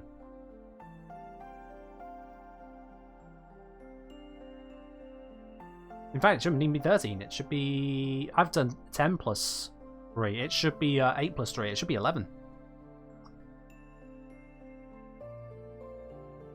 Should be 11. Yeah, that's my bad. I'm glad you asked me about it, because then I had to go back and check. Yeah, it should be 11. That makes this well easy to deal with. Yeah, I had it in my head that it's the proficiency plus a stat plus the base number, but the base number is 8, not 10. 10 is a typical starting point when teaching new players, because 8 plus proficiency is 10, then it's plus this stat, but yeah, yeah, it's DC 11. So this is a really easy DC, like, DC 11, Constitution saving throw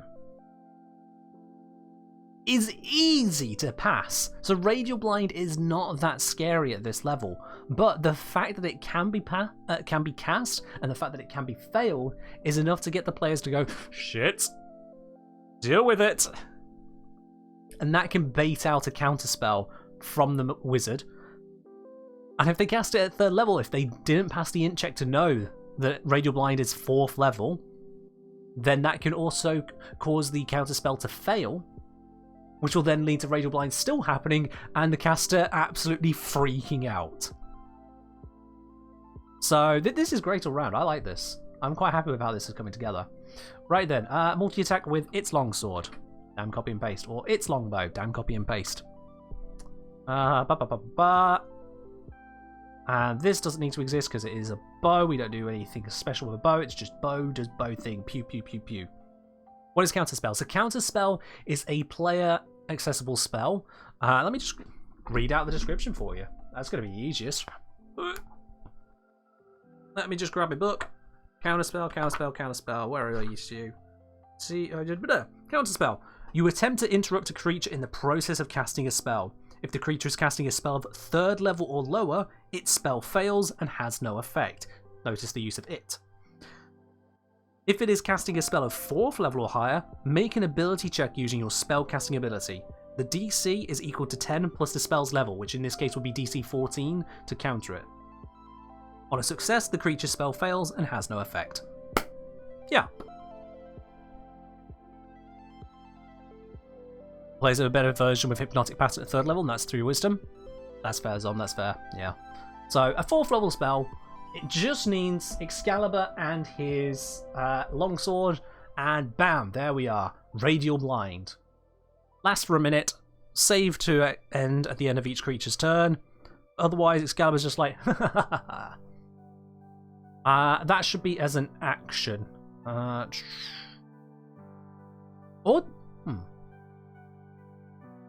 Yeah, we should make that as an action. Spell 1 action. It's, again, I'm recreating the stat block here. I'm breaking the mold because I don't want to create a spell section for individual spells like this, because that just makes it clunky to use. I don't want to do that. So doing it this way, I think works better. Especially then, I can manipulate all of the values. I can manipulate the range, the DC, the time, number of targets when that becomes relevant. I can manipulate all of that on a per variant basis without having to say, well, the spell can vary from this to that. Don't need to do that. Don't need to do any at high levels or anything. Just in the block, DM, this is the ability. Use it, scare your players. Bam. Right. We got our armor class, we got our hit points, we got our speed, we got our stats, we got our skills. Skills do not have the bonuses on them. Skills, athletics is going to be +7. Stealth is going to be +7, and perception is going to be +4. Passive perception, 14, common, XP, proficiency. We've just gone through all of these. I think that is a completed stat block.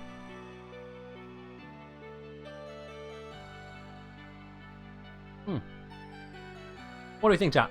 That a completed stat block? It feels like to me that is a completed stat block. We have ourselves an Excalibur Adept. A terrifying challenge for a level 8 party. It's a medium challenge for a level 8 party, but it's still a terrifying thing to come across. It's stealthy, it's perceptive, it's athletic, and it has a sword with magical powers. The magic is Excalibur, but he uses a sword to do it. I'm quite happy with this. I think that sets a nice groundwork for moving into spell-based frames. I think we can work quite nicely with that. So the question is now, I wanted to have an encounter suggestion for the Excalibur Adept. So, what can we pair with the Excalibur Adept? I'm thinking, at this point, we want to have him with 3 creatures. Give him 3 companions. Now, 3 wolves alone. Wolves at level 8, no one cares about wolves. So, what do we got in my monster manual to make this a little bit more interesting? What if I start with a dire wolf? How's a dire wolf on for size? Where's that in my book?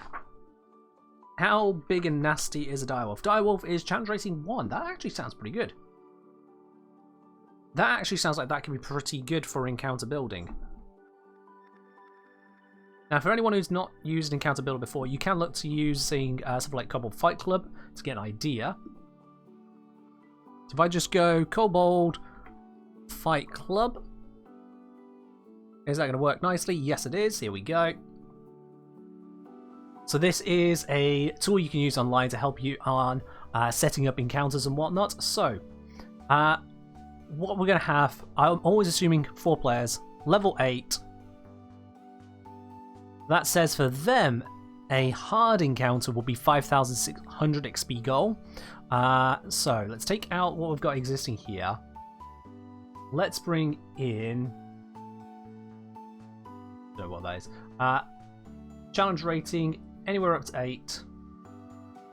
Give me something that is challenge rating 8. There we go. Add that in. And then the challenge rating of 1. Which is what the direwolf is. I know we're not using a T-Rex. We've made his Excalibur as strong as a T-Rex. We've got an Excalibur on par with a T-Rex. I just realised why I clicked there. Oh, I love it. Alright, if we... Ooh. 2 direwolves makes this right into deadly. Alright, but if we do just the 1 direwolf, it's hard. Okay. Just the 1 direwolf then. Excalibur Adept is only the 2nd of the Excaliburs, so that's fine. Excalibur Adept with 1 direwolf is a hard encounter for a level 8 party. That works. That works. And that means I could just basically copy those details, can't I? Easy peasy. Let's make that easier on myself. That's alright, Jason. I see ya. Okay, so encounter suggestion, level 8. And a dire wolf is bringing in 200 XP. Plus our 3900, it's 4100 XP. Combine 1 Excalibur Adept with 1 Dire Wolf for a hard encounter. Excalibur will command the Dire Wolf to attack the rear or attack Excalibur's target if Excalibur falls below half health. Boom. There we are. Don't even need to put in a huge amount of effort there. We've got an encounter suggestion. It still works. I know it's a copy-paster from that one, but it gives you the level up straight away into a hard encounter. It suggests how he would operate, and I think that works just quite nicely. We don't need to go crazy at that level. It's just a suggestion. It's like a serving suggestion on a cereal packet. It basically just says, put the cereal in a bowl and add some milk. Splash it everywhere. Job done. So I'm saying also. Rick didn't mean to hit enter. I know my mind is way ahead, but Oberon and Druid having a battle of nature sounds hilarious. Oh yeah. Oberon as an evil druid? Can you imagine what he could get up to there? Put Excalibur in a bowl? I mean, if you've killed the Excalibur, there is nothing stopping you from carving it up and using it as food, because it's not a humanoid, it's a monstrosity. And therefore, it is not immoral.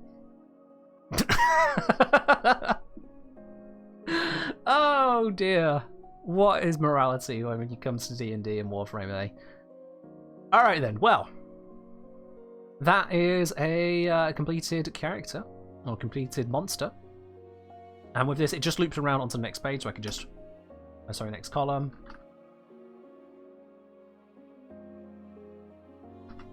Where's that sending it? Yeah, it is sending it there. There we are, that's fine. So yeah, it does just loop around. So I can easily get onto making the Excalibur Master up here. Still made of sword sleeves. Good luck. Sword sleeve? Steel? Yeah, it's still bio-steel stuff. Yeah. There's going to be a fleshiness in there somewhere. Once you get past the armor, the outer exoskeleton, that casing, inside there's got to be some gooey goodness, right? Tastes like chicken. So, onto stat block. I'm actually going to copy the Adept. Why would you reinvent the wheel when the wheel already exists, eh? Don't chip a tooth? True.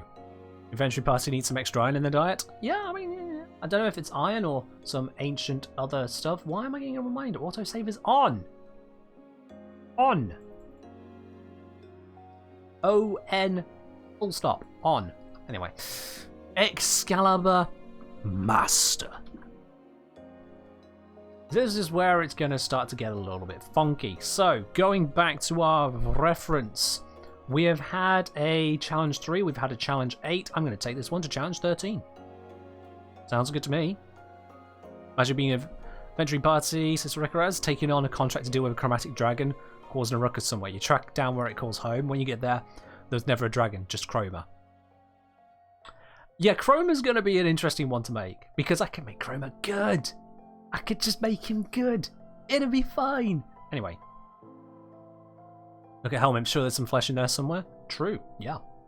True, true, true. Right. Challenge rating 13. That's where we're going to go with the Excalibur Master. And challenge rating 13. That's at level 13 for players to consider it a medium fight. This thing's going to be pretty nasty straight away. Let's do this. So, challenge rating 13. Yeah. AC 17, hit points 195. I'm going to estimate actually AC 18 and hit points 200 and take it from there. So AC 18, hit points 200. We'll figure out all the details later. Speed, let's up it again. Let's just make him even faster. We want this guy to start getting a little bit terrifying. Definitely maxing out the strength stat. The dexterity. Dexterity, I'm not going to bring up. Also, I've forgotten to add on. That has natural armor. That's what that should say. Whoops. There's always a bit you miss. Natural armor. There we go. Spelling armor the wrong way, but I have to make it for international release. Whatever. So yeah, natural armor. There we go. Lovely jubbly. So yeah, dexterity. I'm thinking I might actually leave the dexterity where it is. Like, I'm going to raise it to 19 just to be a tease. He's gotten better, but it's not actually any better. The constitution. Oh yeah, that's absolutely going up. That is absolutely going up at this higher level. Because instead now, we can make the casting much more dangerous. So that's now +2. We'll bring up the wisdom to, call it 15. +2. Again, just suggesting the wisdom's still slightly better than the intelligence, even though the stat difference isn't there. And the charisma, charisma 8. Still have a weak point. We don't need the charisma to go up. I know we went up from 5 to 8 here, but we can leave it there. It's not meant to get any much better at conversation. Warframes don't really do conversations. They do swish, swish, stab. So I think leaving the charisma there is actually going to be a good spot. Want to add on another skill. I like the idea of just adding on a skill every level up as well. So we've already got athletics. We've already got stealth. We've already got perception. Christmas, how fashionable the Excalibur looks. Well, considering I'm the one making it, that's going to be a 0 now. Oh dear. No, yeah, we can give the Prime another charisma boost. We can give the Prime a charisma boost, but not the Master. The Adept and Master, same charisma, same fashion. They're too busy just getting good. Low charisma because Excalibur is a boring poster boy. I mean, I wasn't going to say it, Lebo, but you're right. Brother Only say, out of curiosity, are we also going to replicate aim gliding, maybe with a limited use of Featherfall? Nope. There's a lot of different functions we could replicate. Like, we could replicate that rolling gives you 75% damage reduction. We could replicate aim gliding, as you say. We could replicate the ability to just do backflips, but backflipping is just a thing, let's be honest now. We could replicate the fact that he could just switch weapons and have all this, that, and the other going on. A Sentinel just hovering there and doing all kinds of weird stuff. Less really is more in D&D. A typical fight in D&D is supposed to last between 3 to 5 rounds. Hell, actually I think it's more like 2 to 4 rounds, but 3 to 5 is my actual experience. By 3 to 5 rounds, that means the Excalibur's going to get in 3 to 5 turns. And already, that is a fight that could take an hour. So, we don't need to be adding in loads more stuff. I mean, look how long this is for our second lowest level Excalibur. And it's already this long block here. This one's going to get even longer, most likely. This one's going to get even longer. I'm debating whether or not that needs to go onto a page of its own, to be quite honest. I could just put a captura here. A few years when Duffury comes out, we'll give him a horse riding as a skill. You're onto something there, though, Rickaraz. He is, after all, or it is, after all, going to have a wolf, or die a wolf a lot of the time. So, after all that training, animal handling. Which will go... Oh, I just realised these aren't in alphabetical order anymore. Ah! Gotta fix that.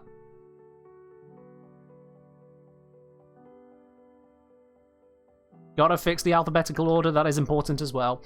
Right then, yeah, so, that'll go here. Animal handling. Boom.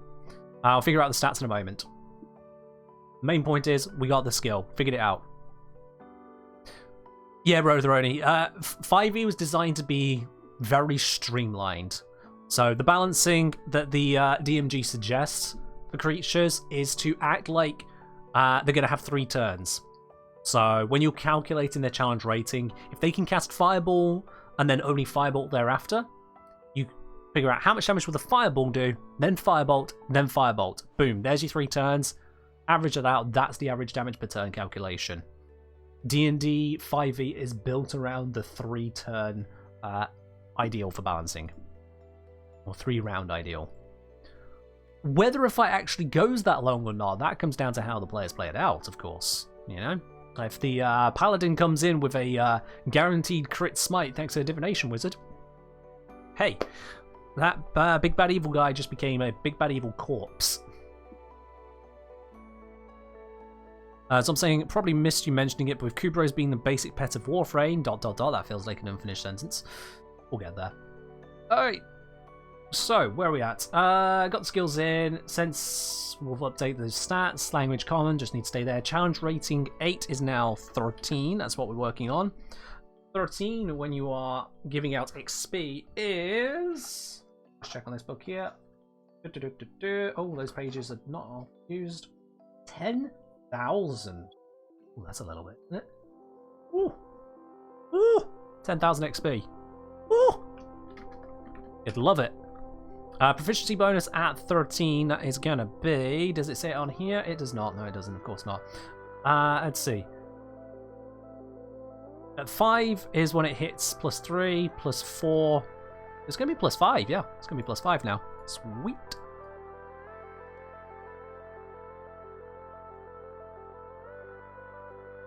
Wolf really works as a Kubro stand-in for a basic pet. I mean, that was the intent, Tom. Yeah, that was actually the intent. Are there being immune to certain types of smite in D&D? I mean, there's being immune to certain types of damage. If the smite invokes that kind of damage, then yeah.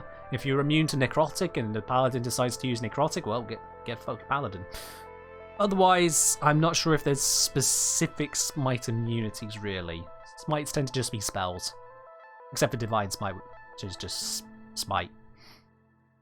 Yeah, so, challenge rating 13, 10,000 XP, +5 proficiency. That means that our animal handling, that is off wisdom, so that's going to be a +7. Athletics is now +10. Stealth is a +9, and wisdom for perception is again a +7. Passive perception 17. Juicy. That is going to cause some hurt. Alright, once per turn, Excalibur may turn a jump into a bullet jump, jumping as if they'd run up, and able to cover twice the distance. The vertical, that's going to be 16 feet now, and the horizontal is 40 feet, which matches the speed. Look at that, it's almost as if I designed it.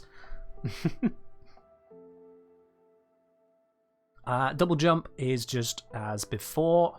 Radial blind, we can just leave that in. However, radial blind, I'm now going to make that super short rest.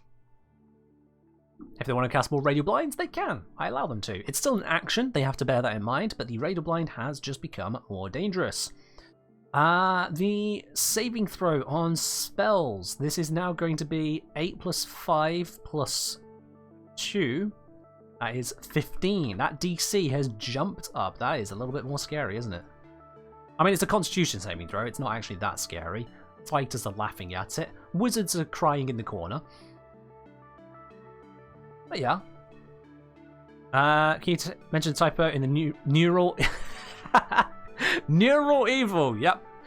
He's got an evil brain. Thank you, yeah. Absolutely catch those typos for me, please, guys. Absolutely, because otherwise I'm going to have to go through for ages to catch them later. Oh god, I've done it on both of them. Neutral evil. Did I do it on this one as well? No, good. Right.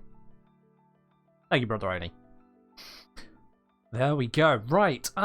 With the radial blind, I want to improve the range of it. We're going to make this range 45 foot. Why? Because screw the players, that's why. The DC has jumped up from 11 to 15. The radius has jumped up from 30 foot to 45 foot. Get his sword away from him or get blinded. That's the way this works now. Yeah, I think that works all around. We'll add in the other spell in a moment. // recharge 5/6. We can make that now recharge 4/6. I said 4/6. Thank you. There we go. So basically, half the time, as soon as he uses it, he's going to be able to use it again next turn, if he feels like it. Wonderful. Is Nick's neural evil? Bit of both. Neutral neural evil. Neutral evil. Something like that. Okay, Excalibur moves to a target with 15 feet. I'm going to upgrade this now to 20 feet, because it's half speed. I know I didn't upgrade it on here, but, you know, it's halfway through. But I'm going to go with that for a half speed, so we've got slightly more range on that. It's 100 foot range. I mean, for a challenge rating 18? Challenge rating 18? 100 foot range doesn't sound unreasonable. I might also turn it into just a bonus action. Because that's the thing I can do. I can change it from action to bonus action, from stat block to stat block. Could you imagine? Bonus action, Radial Blind, action, Exalted Blade, chops up everyone. Oh, that could be nasty. That could be a nasty. Right, so... now I need to figure out the stats here. The +7 is now a +10 to hit. Yikes. The target is going to take 1d10 plus 5 damage per hit, which means this goes up to 10. We have a look at our little guide document here. CR 13, attack plus 10. Yep, we're bang on the money, but we don't want the damage to be too high overall. Let's see, the damage stat is now 10. So if I go for 6 attacks, it's going to be a bit below. So the multi-attack, if I make that 6, that should work. Multi-attack 6. Chop, chop, chop, chop, chop, chop, chop. Oh boy. Well, the DM just rolls another attack, and then another attack, and then another attack against you. This, oh god. Imagine being the poor sucker that just got chopped by Excalibur 6 times. Yeah, bro, stop rolling dice. So he's not done yet. Excalibur slashy slashy, exactly. Now, to balance this out, because again, they're meant to be more melee focused, I'm only going to go for 4 attacks or longbow. It's still an upgrade, but it isn't a big upgrade. The plus to hit is now a +9. The damage hasn't increased. Also, that should be 1d8. Whoops, did I do that in the other one? Of course I did. Did I do that in the other one? Of course I did. There we are. Let's fix all of those. God damn. Shouldn't have to fix anything on this first one. How did I mess that up? Anyway. You did 3 dice back, bro. Yeah, but he's just going to keep chopping. And here's the thing, Andrew. If you went to 0 hit points, 3 dice back, and he's got 3 attacks left, well, now you're collapsed in front of him. You're unconscious. You're incapacitated. You are prone. He's got advantage to hit. That's a hit. And because you are dying and right there, that's an auto crit. And then the next one, auto crit. Oh, sorry, you're actually dead. And yes, Excalibur will take that opportunity. If he can just double tap someone right there and then before moving on to the next one, you know it. He's going to gain affinity from that. Your chunky salsa? Absolutely. Absolutely. Excalibur is going to love every moment of that, and so is the DM. So players, get his sword away from him.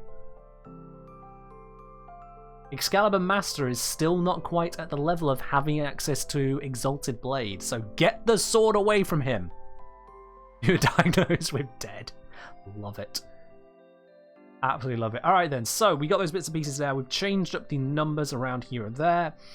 With the slash dash then, moving to a target within 20 feet, and then chaining this up to 5 times. So seeing this is 6, that needs to go up. Excalibur made to do this up to 7. 7 times. Save is on. Fuck off. Now this is still a bit of a pain. So, because he can't get closer to where it started. So, I'm going to change it now. This is going to be the improved slash dash. And I'm going to take out that section there. Excalibur moves to a target within 20 feet and makes an attack with its longsword. Excalibur may do this up to 7 times, each time selecting a new target. I'm going to rephrase that to a different target to the one it just attacked.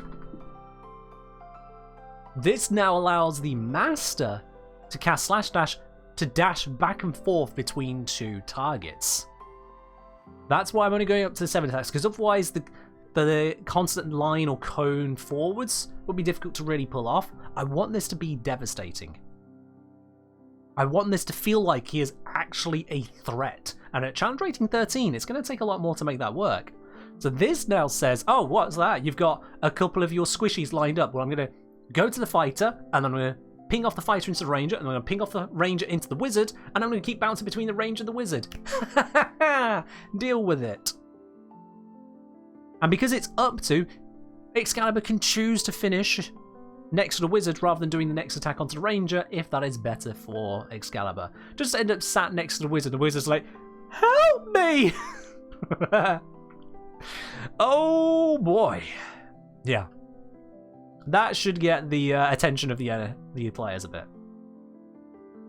Like I say, we're leveling it up bit by bit to make it more dangerous. I mean, it's challenge rating 13. It should be very dangerous.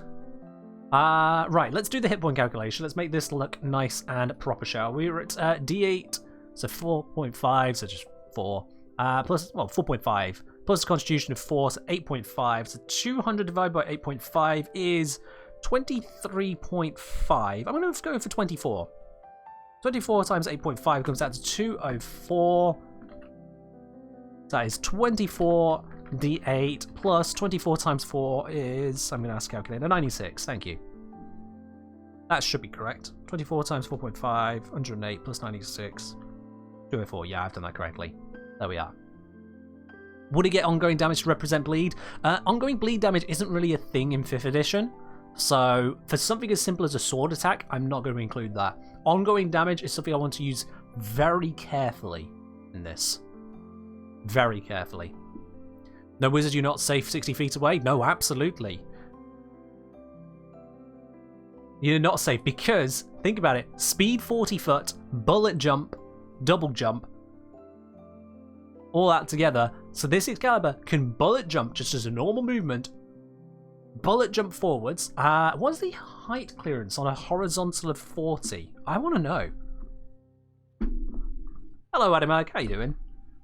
If I go to jumping, where is jumping going to be? It's going to be in movement, isn't it? Or is it going to be in no, it's going to be in strength. Oh, this is where I really should put Sticky in here. Jumping, jumping, jumping, jumping, jumping. Moving, breaking up your move. Oh, balls, it's not in this section. Where is it?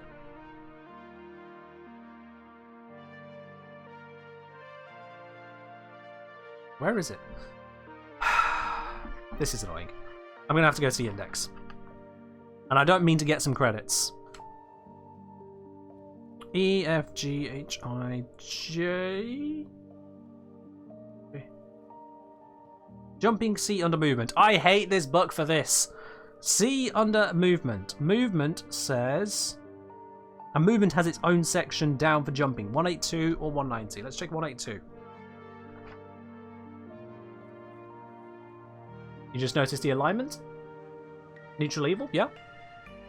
I mean, a Warframe is pretty neutral evil. Here we go. Long jump. This rule assumes that the height of your jump doesn't matter. At your DM's discretion, check a low obstacle.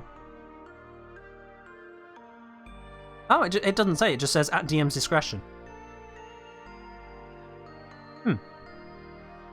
That is curious. Well, there we are.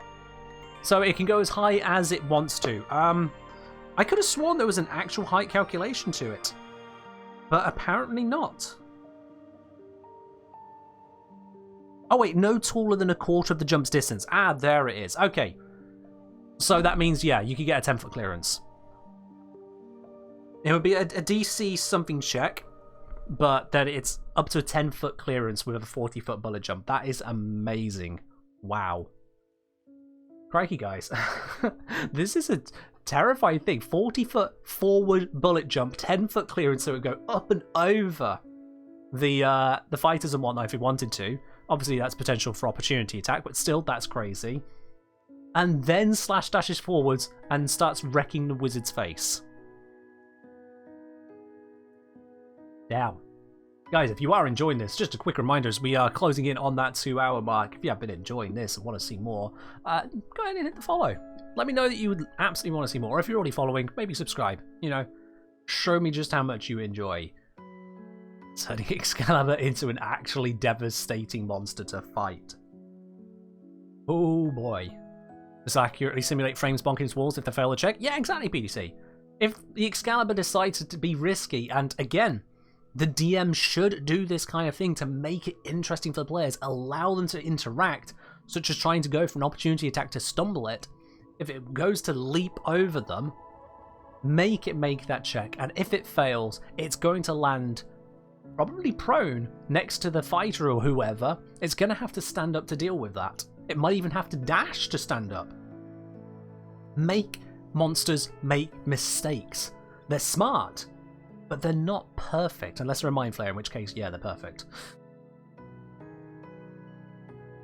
There's a crucial part, again, of running an encounter. The monsters know, but they're not perfect.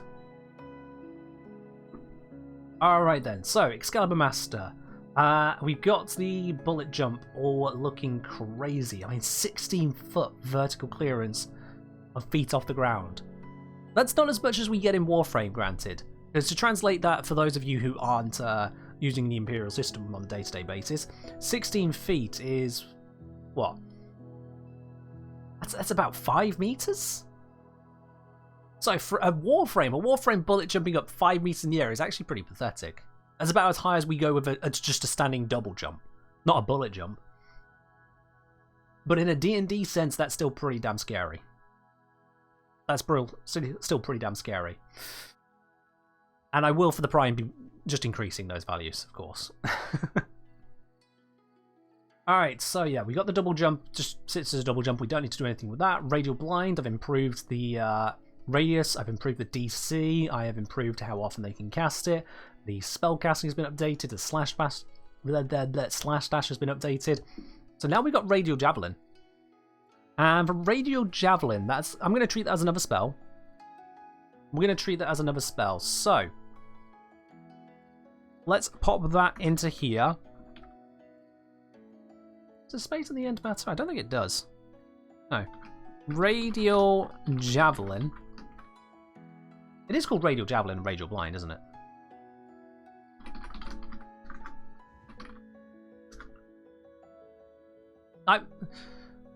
Yeah, Radial Javelin, Excalibur. What is this? And Radial Blind. Yeah, it is just called those. I am right. Because Skullballs are over again? Basically. If your monsters can't figure out how to mess up your players at challenge rating 13, you haven't got a monster, you've got a blob.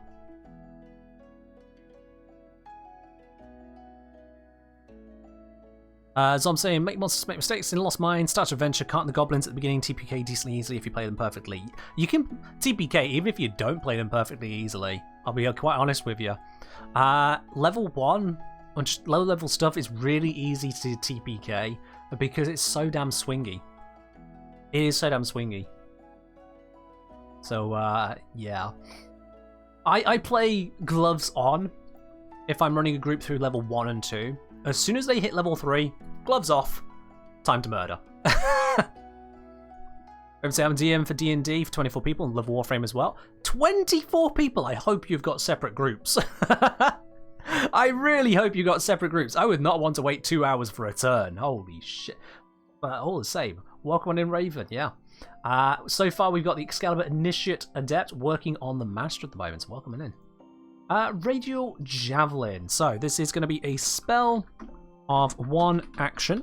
Spell, therefore it can be counterspelled. That is important to it.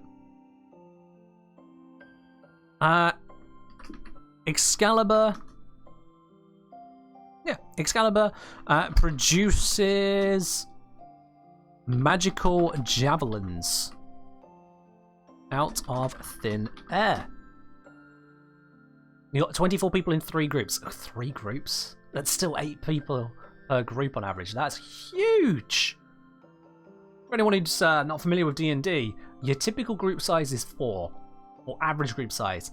A good group, I would say, is typically 3 to 5. If you've got less than 3, it's really going to struggle. If you've got more than 5, oh boy, trying to balance the amount of time spent per person there and keep things on track.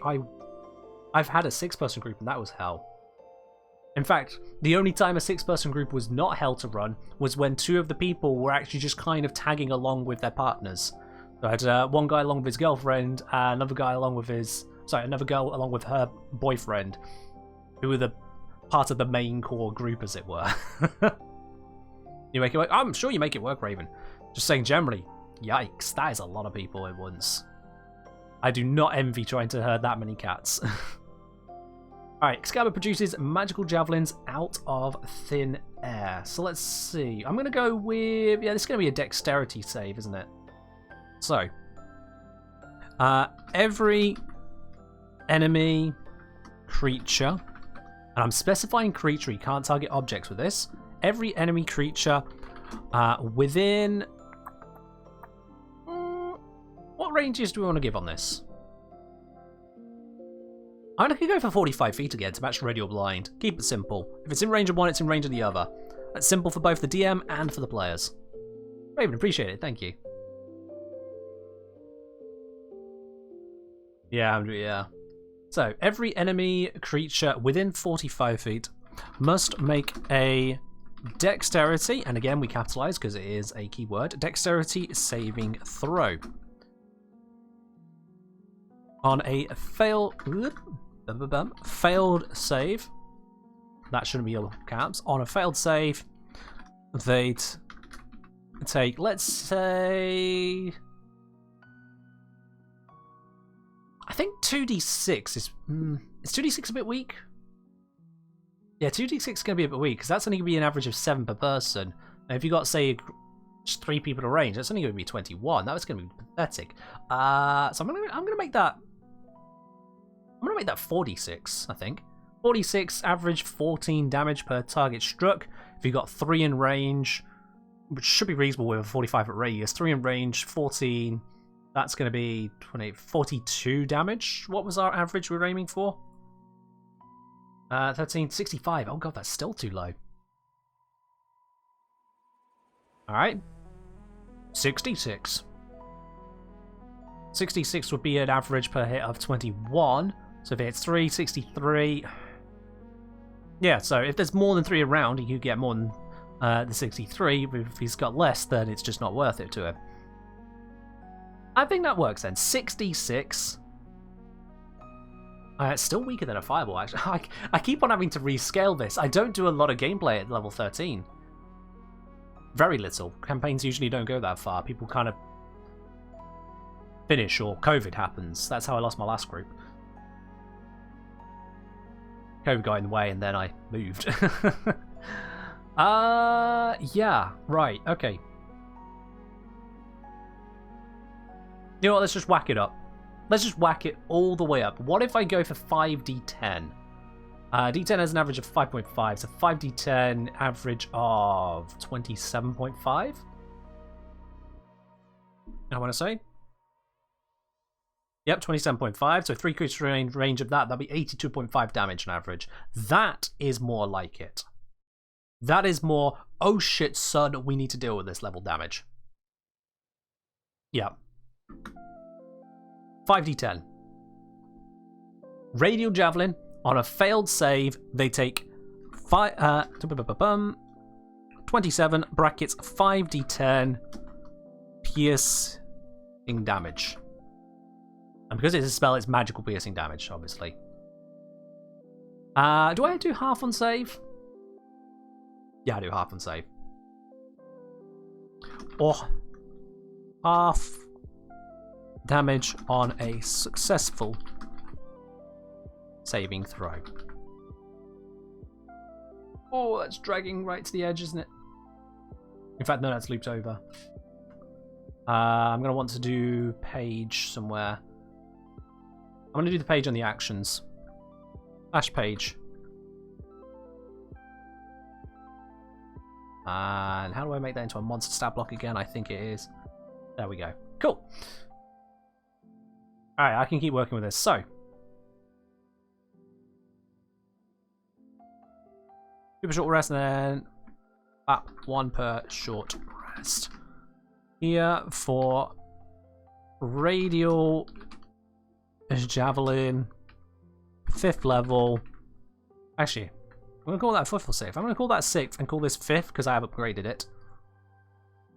Again, that is for counter spell purposes. It doesn't say it's as strong as a player's 6th level spell, realistically speaking. It's just enough to kind of put some pressure on.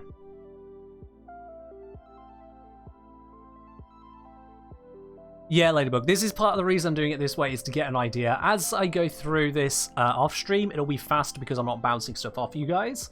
And it'll be faster because I'll be getting into the flow as to kind of numbers I'm looking for, the kind of ways to write things out, the things to look for. Yeah, Excalibur produces magical javelins out of thin air. Every... no. Yeah, out of thin air. I'm leaving it as that. Every enemy creature within 45 feet must make a dexterity saving throw. Actually, no. Produces magical javelins which strike nearby. That's a better way of phrasing, because you get the idea that it's... Adding on to the idea of radial javelin, that works, yeah. Every enemy creature within 45 feet must make a dexterity saving throw. On a failed save, they take 27 piercing damage, or half damage on a successful saving throw. With that radius, that is very much a get the hell away from me ability. But of course, because Excalibur wants to get close to you, it's kind of hard for you to get away from him. So that is extremely punishing. That tells the players, split up or die. And if the players don't split up because they work well together, Radial Blind says, well, I told you to split up, and now you're not splitting up, and so now things can get worse for you. There is some anti-synergy here. Does a blinded condition give you disadvantage on dex saves? I don't think it does, but I'm just going to check. Where's the appendix for conditions? There it is. Blinded. Blinded creature can't see and automatically fails any ability check that requires sight. Attack rolls against a creature of advantage. Creature attack rolls of disadvantage. So yeah, it doesn't affect that. So the blinding of Radial Blind does not make Radial Javelin more effective, but it does make Slash Dash more effective. I think that works. How does that sound to you guys, chat? Radial Javelin doesn't get buffed by Radial Blind, but Slash Dash and the normal attacks do get buffed. I think that works. That makes the Javelin very much a different kind of approach to the attacks. You've got two different ways of handling things. It means Javelin is also, because it's a dex save, it is overall more dangerous to the marshals, whereas everything else is more dangerous to the casters. I believe it's Restrain that removes dex saves. There's a few different things that remove dex saves, or make dex saves have disadvantage. But in this case, I think that balances that one quite nicely. We got the Radial Javelin, we got the Radial Blind. The Radial Blind has been buffed. Because the way I've set this up, the actions are currently split onto the next page. I'm fine with that. I think I'm fine with that. Yeah. It's a bit goofy. Editing is editing. That can be done later. The main point is we have an Excalibur Master. So, let's do an encounter suggestion. Let's do an encounter suggestion here for an Excalibur Master. So if we come out of that, let's just... Yeah, it's just straight up bolded, so... Encounter suggestion. I'm going to go for... Yeah, make this for level 13. Let's figure out what we want to put into this. So we're going back into Kobold Fight Club.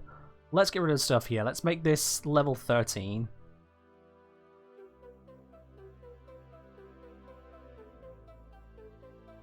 Take out the beast. Requirement. So this is supposed to be as strong as an adult brass dragon. Damn. Damn. Alright, so, with that on the cards, what can we include? If I include CR1s at this level, they're barely going to do anything, aren't they? Yeah, the CR math kind of starts to break down when you use stuff this different. It does. This is just a single Excalibur? Yeah, single Excalibur. This is just on its own.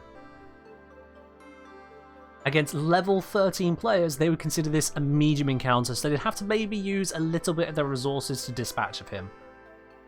For something closer to like level 10, I want to say? Yeah, at level 10, it'd be kind of difficult to fight on his own. A group of level 8 players might struggle against this. A group of level 8 players might find that actually someone's going to go down and die. There is an imbalance there because the amount of damage output, level 8 players probably won't have the health to handle that. So one lucky radial javelin could just TPK, which is why you typically don't throw overrated creatures at your group unless you're absolutely certain or if they're okay with dying.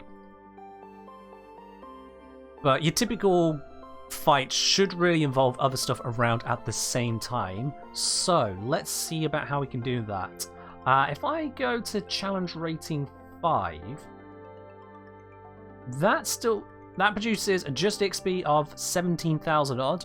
So it's between hard and deadly, which means it's actually just hard. So something level 5, CR5, could be a good pop here. So let's just quickly have a look through. I mean, can something give us a suggestion here? Giant crocodile, giant shark, gladiator, gorgon, green hag, all giant. Revenant. We're bringing in Revenant himself with something under a Warframe. No, not really. If I can take something straight from the books, that'd be great. I don't think at this level I'm going to be able to get away with that. Don't think I am. I don't know some of these monsters. I'll be quite honest with you. Some of these monsters are going way over my head. That'll be the end of the master of the challenge 5s. No,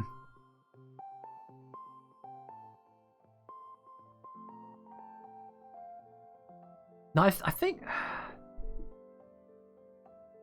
Is there any sort of thing that can represent Sentinels? So Sentinels would kind of be. More like your constructs and whatnot. Like familiars, yeah. Familiars, constructs, that sort of thing can work there. I'd probably end up having to spec those out separately. I mean, looking at the sizes, do we have anything on the smaller side? Not really at this level, no. Oh, I broke it. I mean, challenge rating 4, if we add those in, we got something small here, that'd be great. Bansh. We got 1, Nan 2. Yeah, that's great. Wait, hold on, I had a tiny. Flame Skull. Ooh. Imagine a Flame Skull. That could work. Hold on.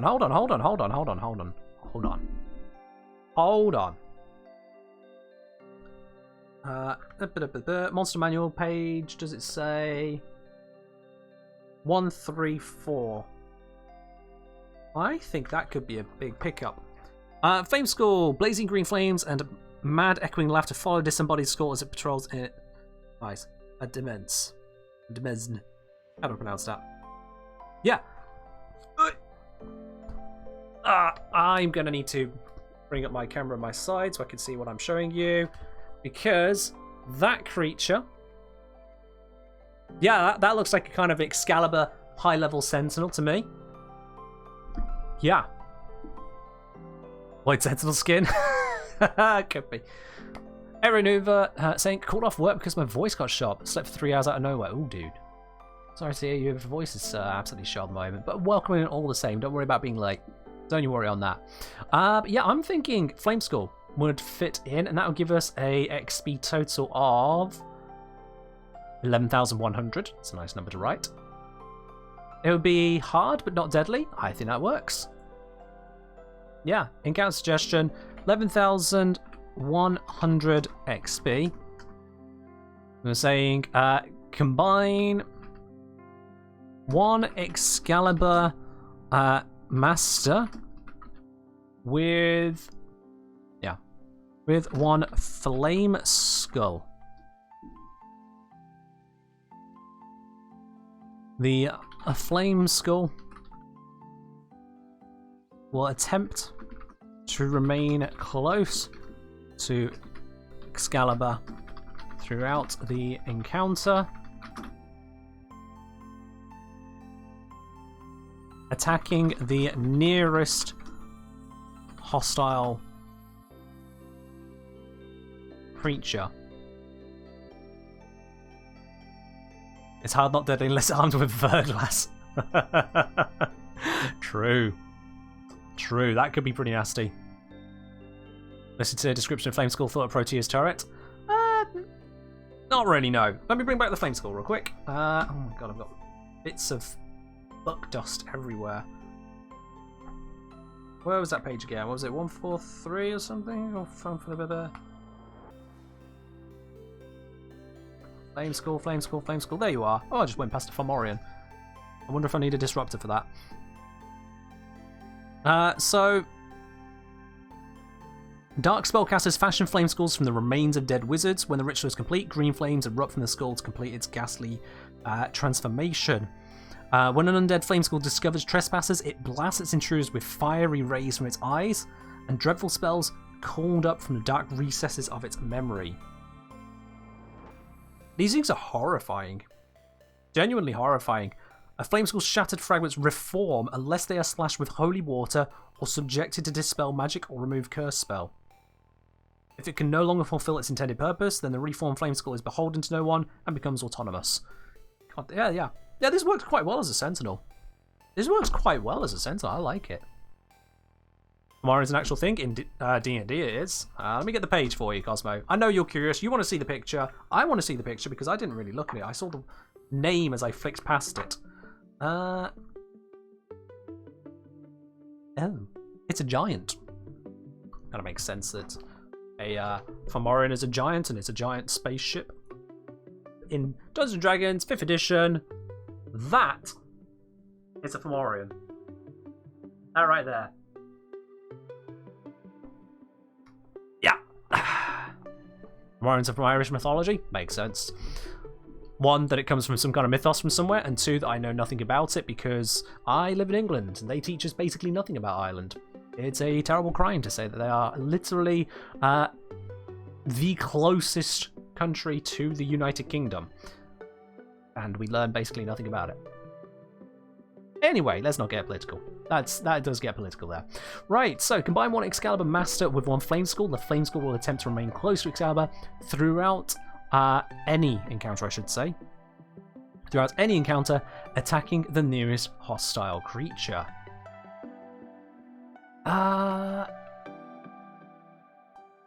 Let's see.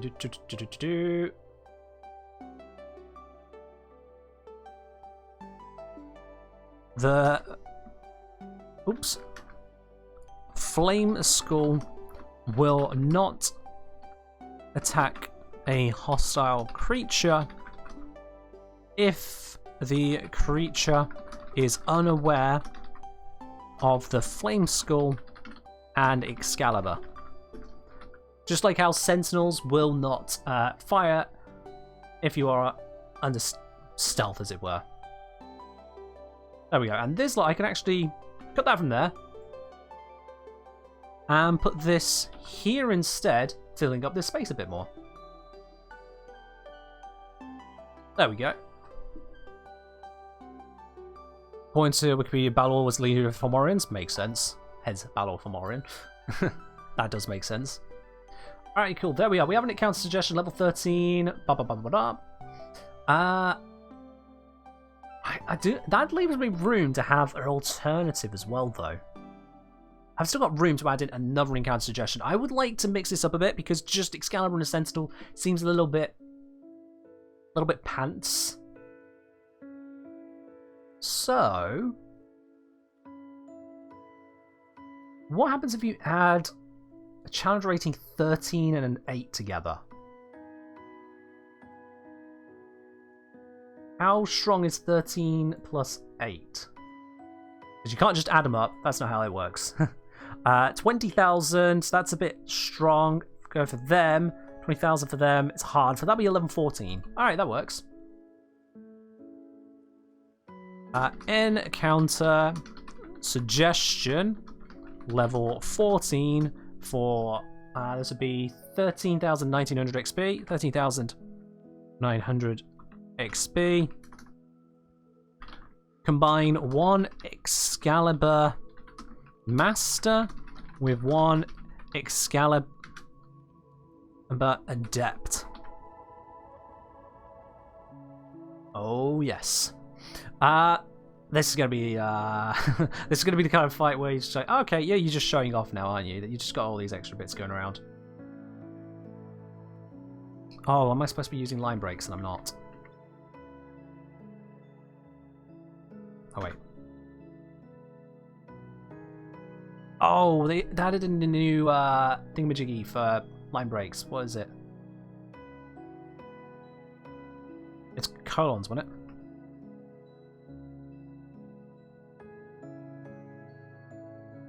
Is it not that? Damn, how the the formatting. Wait, you fight two at once? Yep, that's the idea. That's the idea. Putting Excalibur, Master, and Adept together. What have I done with line breaks here? There's a gap here. I don't know what I'm doing with that one. Is it that command? Oh, that works. I thought there was something different to use than BR, but BR works. There we are. Alright, combine one Excalibur Master with one Excalibur Adept. The Excalibur Master will lead the charge into the fight, while the Excalibur Adept will attempt to flank any long-ranged attackers.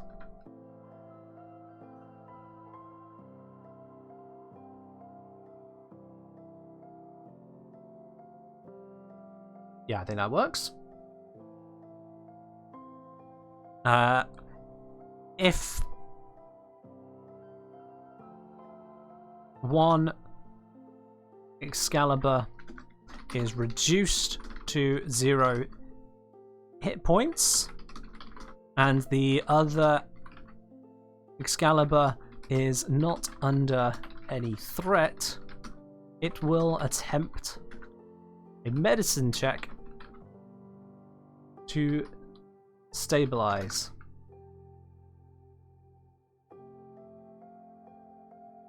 The dying Excalibur.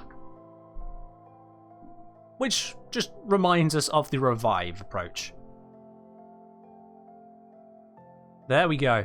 So that's MR30 and MR5 teaming up. No, this is more like if we add on 50% roughly. So that's about MR. Yeah, we're talking MR12 and MR19. MR12 and MR19. We got someone who knows what they're doing, but you know, they're still building up the gear, and then we got someone who's got the decent gear, they're just not quite fully there yet. They're pretty much as strong as they're going to be overall, but there are some optimizations they haven't achieved yet. They haven't formatted everything to the nines. The Excalibur Prime is where everything is just ludicrously good. Wukong's going to be interesting. Wukong is going to be interesting to design. You're very right.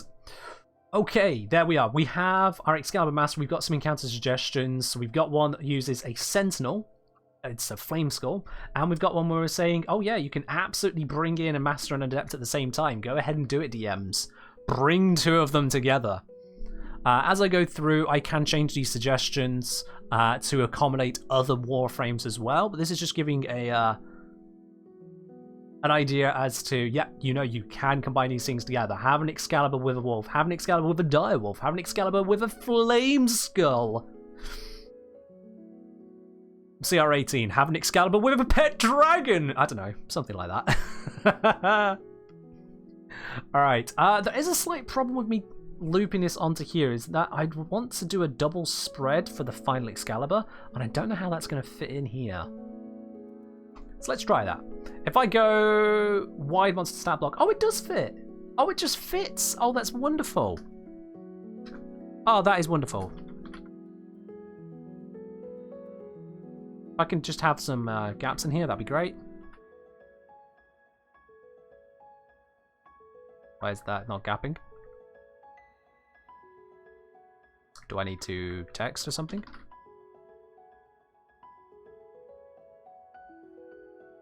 Huh. Oop, not there.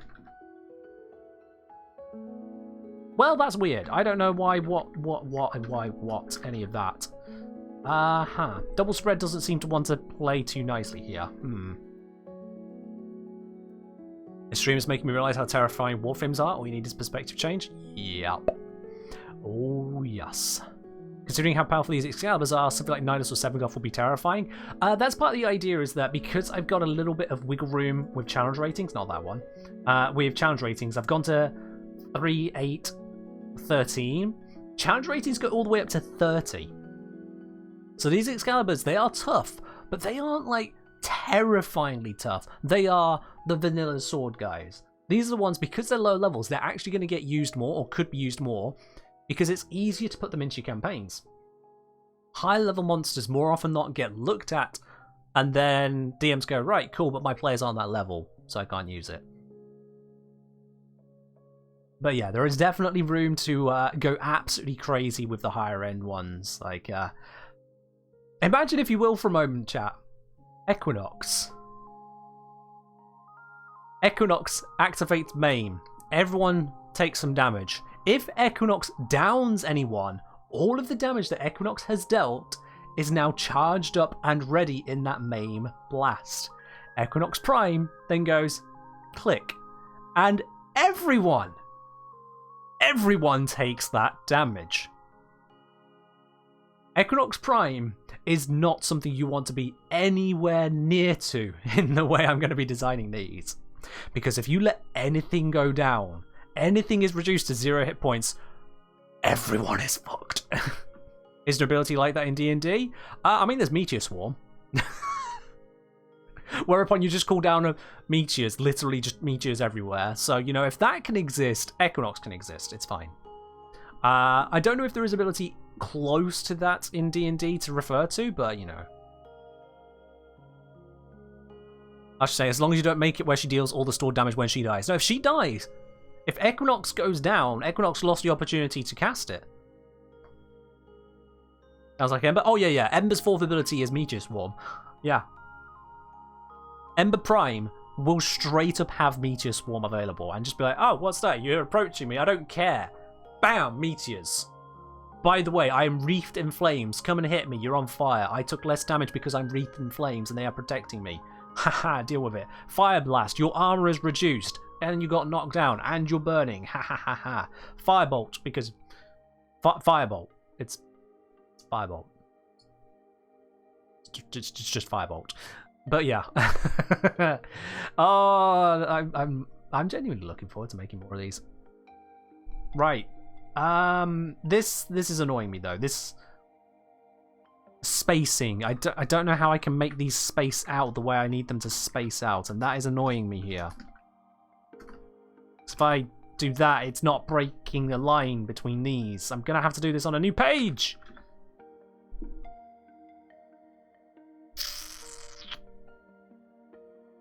Balls.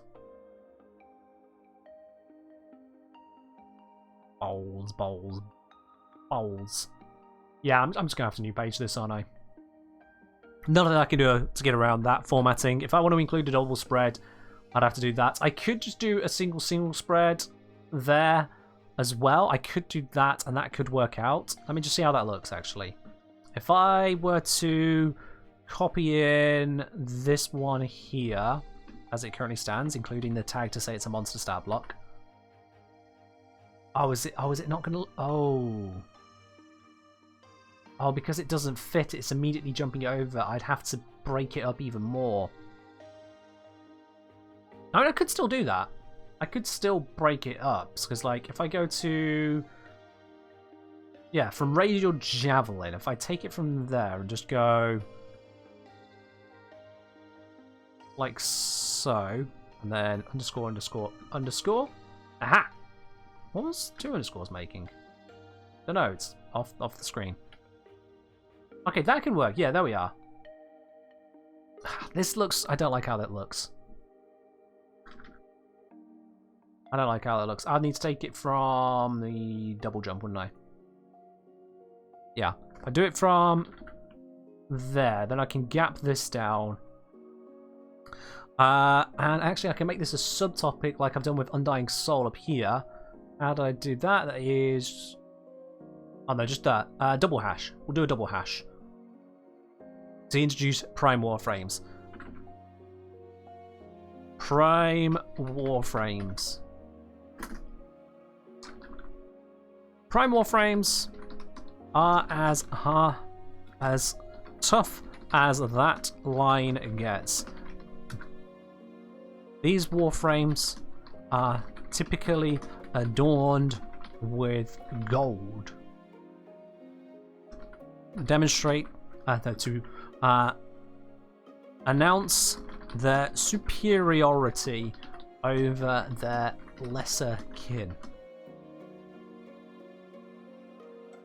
To face a Prime Warframe is to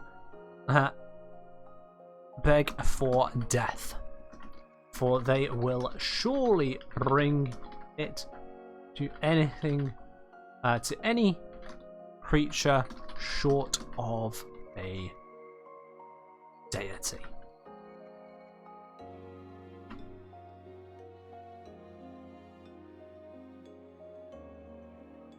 Excalibur Prime. I misspelled it. Excalibur Prime is no exception.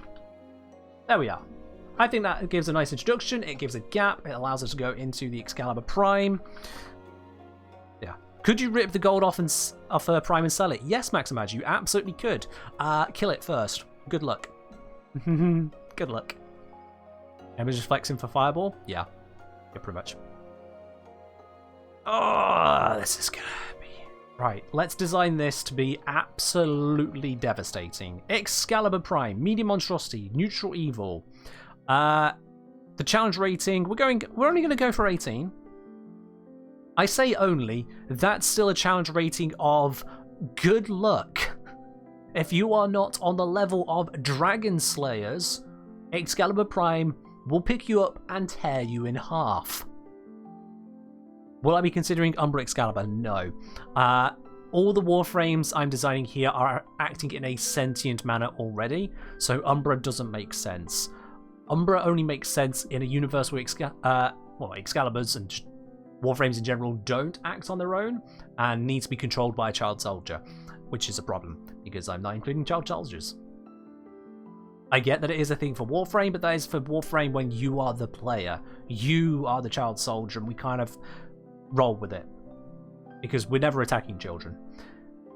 Here, they're the monsters. I'm not putting any DM or group or anyone in the position of saying, yep, to kill the Warframe forever, you must kill a child.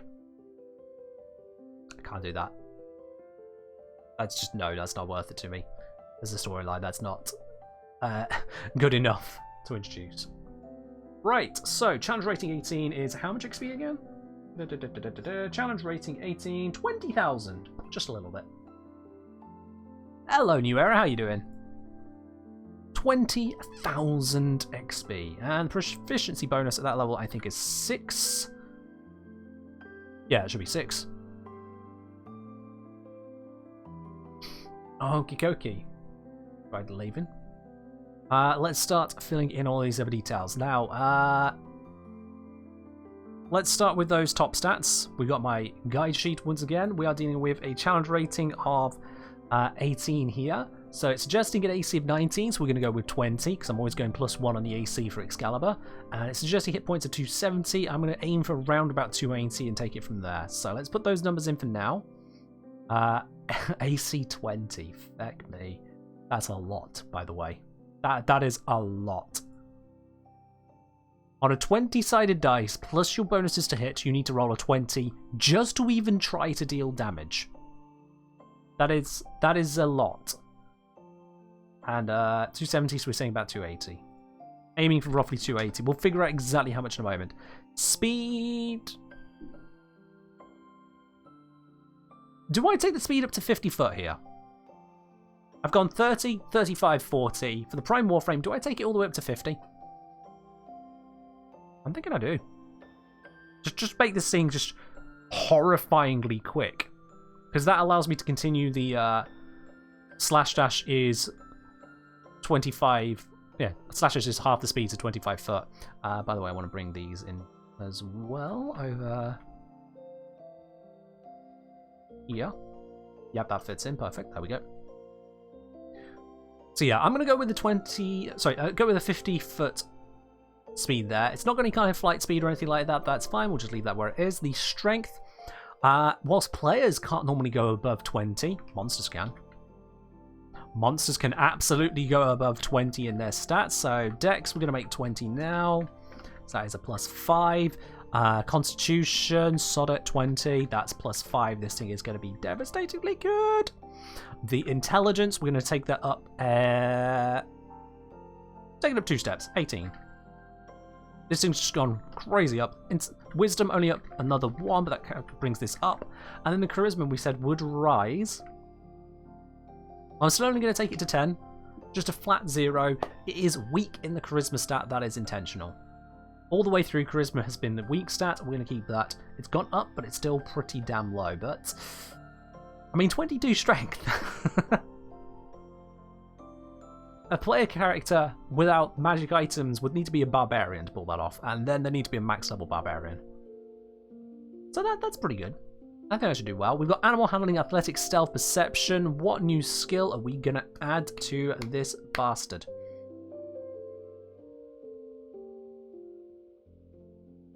What skill do we think would be a good one here, chat? What skill do we think would be a good one here? I could go down the acrobatics route. So we haven't done that so far for them. Feels a bit boring, but then so is Excalibur. So it's actually not the worst. Actually, yeah, acrobatics. Yeah, I'm just going to go acrobatics. Acrobatics.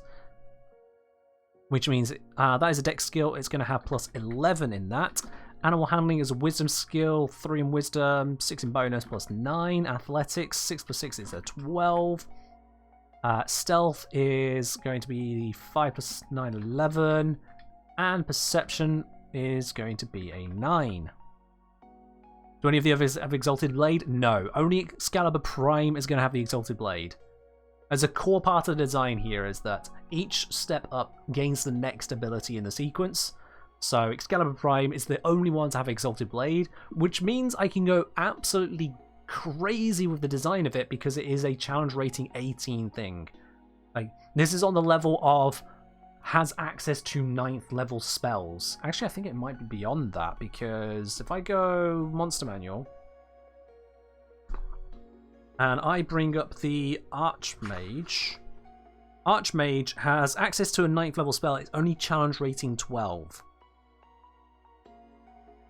Wow. So yeah. Now, he's not a caster focus frame, so that's why he's not had such a high level spells any sooner, but yeah. This thing is supposed to be a little bit on the bonkers level now. This thing could solo the party of any typical campaign. You'd have to be into a higher level campaign to even have a chance of fighting Excalibur Prime, which is wonderful because that's exactly what I'm going for. The bullet jumping. Now this is where I'm going to go even crazier. I'm going to take the bullet jump and I'm going to give him the equivalent of sort of like Arcane Consequence or whatnot. He's just going to go even further. So it's going to run up and be able to jump 3 times the distance. So his vertical, it's not 9 feet, it's not 18 feet, it's 27 foot vertical. How many people are usually in D&D party? Between 3 and 5, usually 4. Between 3 and 5, usually 4, Cosmo. A 27 foot vertical, or up to a horizontal of, that's going to be 66. Yeah. That's a bullet jump. Oh my word. I think that should be pretty terrifying as is.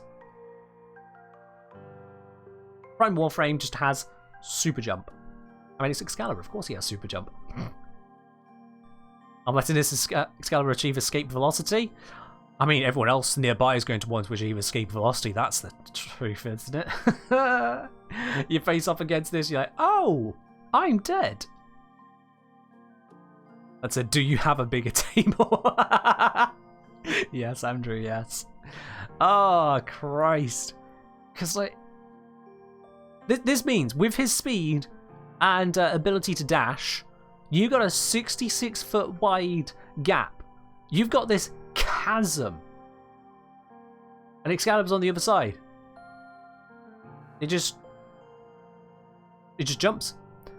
And because it is a bullet jump, he jumps as if it had a run up. So he could just be stood still, 66 feet away, puts a dash into himself to just go full hog on the speed, and launches across the thing, landing next to you. And you're just like, oh fuck. That's the design here. The Excalibur Prime is supposed to make everyone kind of lose their shit a little bit. And just on the jump distance alone, 27-foot vertical. You are flying away. You are 35 feet in the air from him. This dude just stood there looking up at you with a sword in his hand. And he just jumps. No run up, no anything. He just jumps. You're 35 feet in the air, and he just leaps up and grabs you. And then starts whacking at you with his sword as the two of you plummet to the ground. He doesn't seem to care that he's plummeting to the ground. You definitely are going to be caring that you are plummeting to the ground with a sword in your face, however many times it takes just to figure on this here. Sounds terrifying? Yeah, that's exactly what we're going for here. Okay, Radio Blind, spell, 1 action. We're going to change that. I'm changing this to 1 bonus action. Yep. Don't need any other changes. Still 2 per short rest. Still 45-foot range on it. That's the upgrade here. It's now a bonus action. He can cast Radial Blind in addition to jumping up into the air and grabbing you and stabbing you 1,000,000,000 times with his sword. He can now Radial Blind as a bonus action. That should be pretty devastating. Radial Javelin. So let's make the Radial Blind. That's going to be 7th level. That's a pretty strong spell. Radial Javelin. What? I put Javelin? How did none of you catch I put Javelin?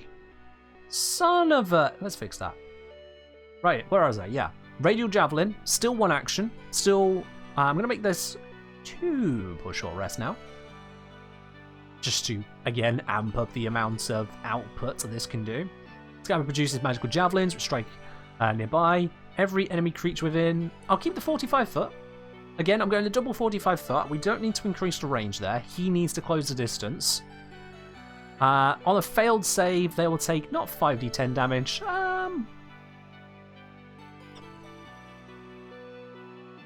Let's see. How much damage do we need to go up to? We've gone from 13, which is 65, 18, which is 90. What if I just make this 8d10? Which is an average of 44? Yeah, that sounds fine. I'd say I'm here mostly listening to this madness. My eyes are tired. Mostly using this as a podcast, this Ladybug. Yeah, fair enough. Fair enough. Oh boy. Okay, yeah. 44 damage might seem like a lot, and it is. And on a failed save, they're still taking half. Sorry, on a pass save, they're still taking half. That which is going to be 22, so that's a lot. That's going to bring us up to like 110. Let's say 2 fails and 1 pass. Which is over our mark by quite a bit. That's over our mark by quite a bit. You know what? No. Well, this is going to be an 8th level spell equivalent. No, I'm going to make that 1 per short rest. It can still do it again, but yeah. There's a limit to just how good that is going to be. Just to put into perspective, if this is challenge rating 18, even a wizard, say a wizard has constitution stat of just +1, which by the way is pretty bad, but let's say a wizard has a +1. How much hit points would they have? At level 18, they'd have 18 from their constitution, they would have 6 from their starting as a wizard, and then they'd have had 17 levels of gaining 4 on average? I think it's 4 they get. So the wizard with 1 constitution, or +1 constitution, would have 92 hit points. So 44 AoE damage actually isn't that much. It isn't actually that much. It's terrifying. You're still getting quite a bit of a blappage going on there, but it's not actually all that much. More of the issue is the fact that it is 45 foot and they can just kind of do it. So yeah, I think 44 is in a good spot there. It's still going to be dangerous, but it's not TPK level. Obviously, if they roll really good on all 8 of those d10s, then things could get quite nasty. You know, that could max out to 80 damage. And, yeah. If you roll 80 damage, granted that is 1 in 10 to the 8 chance of happening, so very unlikely, but if you roll close to the 80 damage there, your wizard is going to be asking what they did wrong and why do you hate them, DM. Nihilus, thanks for follow, mate. But yeah, that should do well.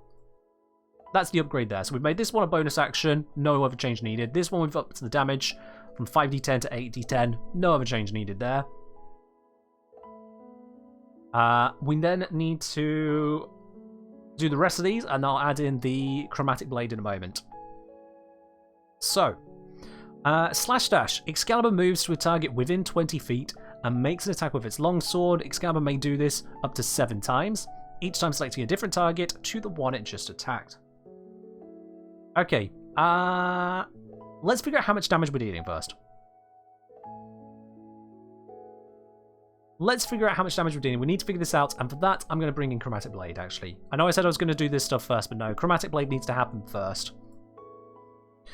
I'm going to put Chromatic Blade, because these are spells. Yeah, I'm going to make Chromatic Blade at will. It can just generate the Chromatic Blade. I think... because I want it to be counterable, but then to how much an extent?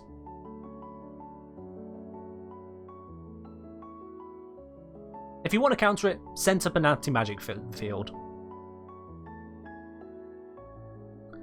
Jason, yes, I did remove the must not move closer, but only for the higher level ones to make them scarier. So the adept slash dash must not move closer.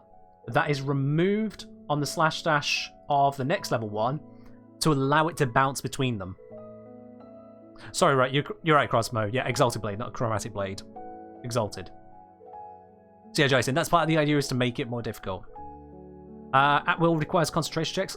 Yeah, I could make it concentration, and if they have to recast it, they have to recast it. It's a bonus. If I make it a bonus action, it means that it's a trade-off between bonus action Radial Blind or bonus action Summon the Exalted Blade. That works, yes. Cool. Right, let's do that one then. So, in here, Exalted Blade. This is spell 1 bonus. Oh, capitalize. Bonus. Is this supposed to be capitalized? Yes, it is. Which means all the other actions have got to be capitalized. God damn it. I'm just going to quickly go back and fix those whilst I notice that. 1 action, 1 action, 1 action. And there's nothing up there that needs doing. Alright, cool. There we are, fixed. So, 1 bonus action, concentration. God, the tags are going crazy here, but it's needed. Rain over. Cheers.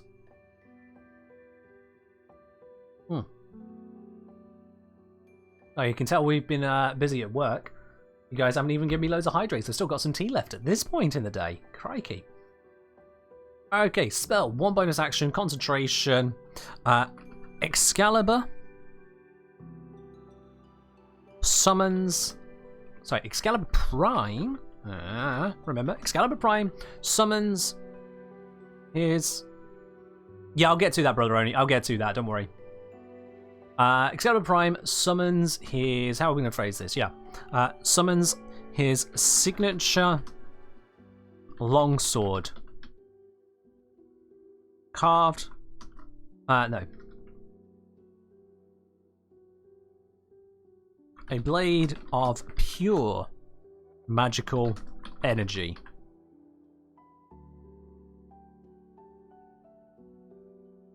Yeah, that works as a description. It's fine enough as is. Zom, cheers. Is the tea still warm? Hell no, it is not. However, if you make a good cup of tea, it tastes good even cold. Whereas if you make a bad cup of tea, then it tastes bad cold. I keep going, oh no! No, Ladybug, no! Thank you! Shit. It's Monty Python's Flying Circus. That's gonna kill me. God, that's gonna take a lot of copy checking all the way through afterwards. And triple, quadruple, 20 times over. Cosmo, cheers. Appreciate it. Alright, so, Excalibur Prime summons its signature longsword, a blade of pure magical energy.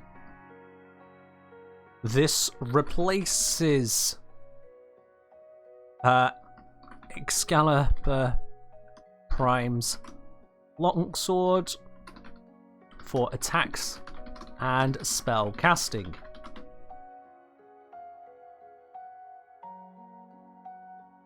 Maybe tomorrow a fresh eye? Oh yeah, this will absolutely be later.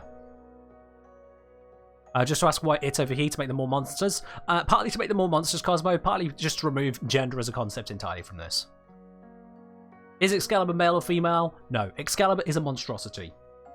Gender doesn't matter. His gender, or its gender, is sword. Whilst we refer to the gender expression that Warframes tend to have in Warframe, we have male-typed and female-typed Warframes. Zaku is gender non-conforming, or whatever else they want to identify as. There's so many different terms you could use for Zaku, I lose track. In this, it's a monstrosity. Good luck. Swords are phallic, says Brother Oni.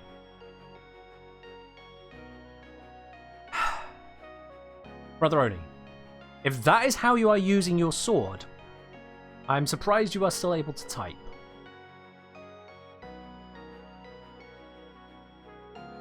Excalibur's gender is Doom. Alright, this replaces Excalibur Prime's longsword for attacks and spellcasting. While active, let's throw in some elemental damage here. Let's throw in some elemental damage. So, while active, Excalibur's attacks with the longsword. That doesn't need to be capital. Longsword. Deal an additional. What shall we say here?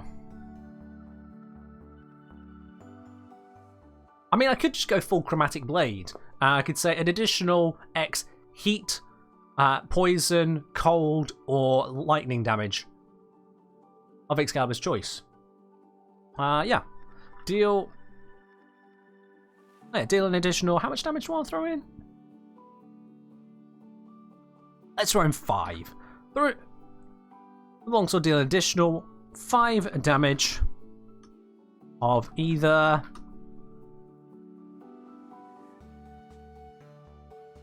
3d6. Oh no, 3d6 is too much. This is per longsword attack. We got loads of longsword attacks. That's going to be too much. Actually, I don't know if I want to go 5. No, I'm going to go.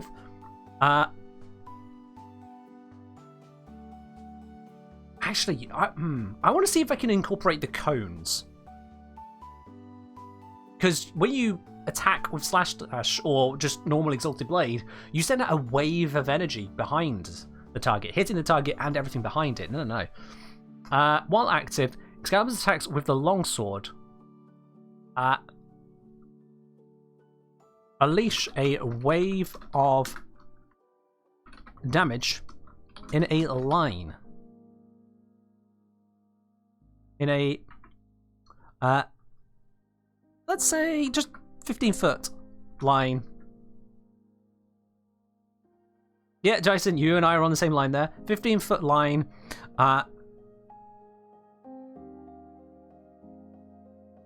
Extend in the direction of the target. Dealing, and we'll just keep it low. We'll keep it low. 4 damage to all enemies, to all targets. No, to all creatures. There we are. All creatures in the line. No save, no AC, no block. It just deals 4 damage. The damage type is Excalibur's choice of fire, cold, poison, for lightning.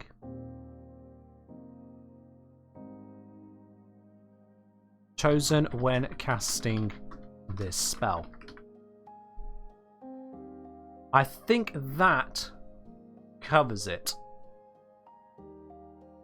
So whenever he attacks with the sword, out goes this energy wave, and that doesn't matter whether it's slash dash or just a longsword attack, that's going to deal a fixed 4 damage to each creature in that 15-foot line. Do not pass go, do not collect £200, you do not save against this, there is no protection, this will hit. Do you say what's your worst resistances? Pretty much. Pretty much. Now, because it's chosen the casting of the spell, also I misspelled casting. Castanig. Because I've chosen at the casting, the players can adapt to this. They can deal with this. It's unusual. It's supposed to be unusual. This is the signature ability of Excalibur Prime. This is the creme de la creme of the Swordmaster himself. This is supposed to get players going, I can't block it? No. But I have 25 AC and I have dex saves and I don't care.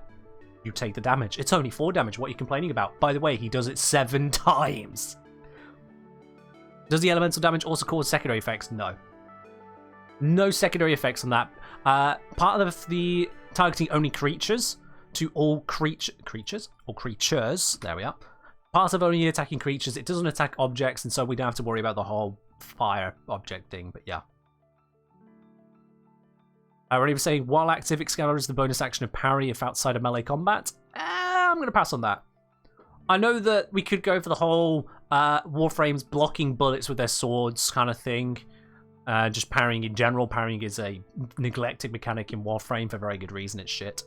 But I'll be quite honest, that I feel just goes a little bit too far down the line of overcomplicating things. We want to focus on the abilities that are unique to the Warframe more than anything. Aside from the double jump, bullet jump, which I'm giving them always, and I'm scaling the amount of it based on the Warframe. Otherwise, I want to focus on the Warframe to make them interesting in themselves. Parry just adds too much of a distinction from that. If a DM wants to give an Excalibur battle maneuvers, go for it. Just imagine the challenge rating will climb. Also, new era asking for some rock instrumental. Yep, sure, let me grab that 1 sec.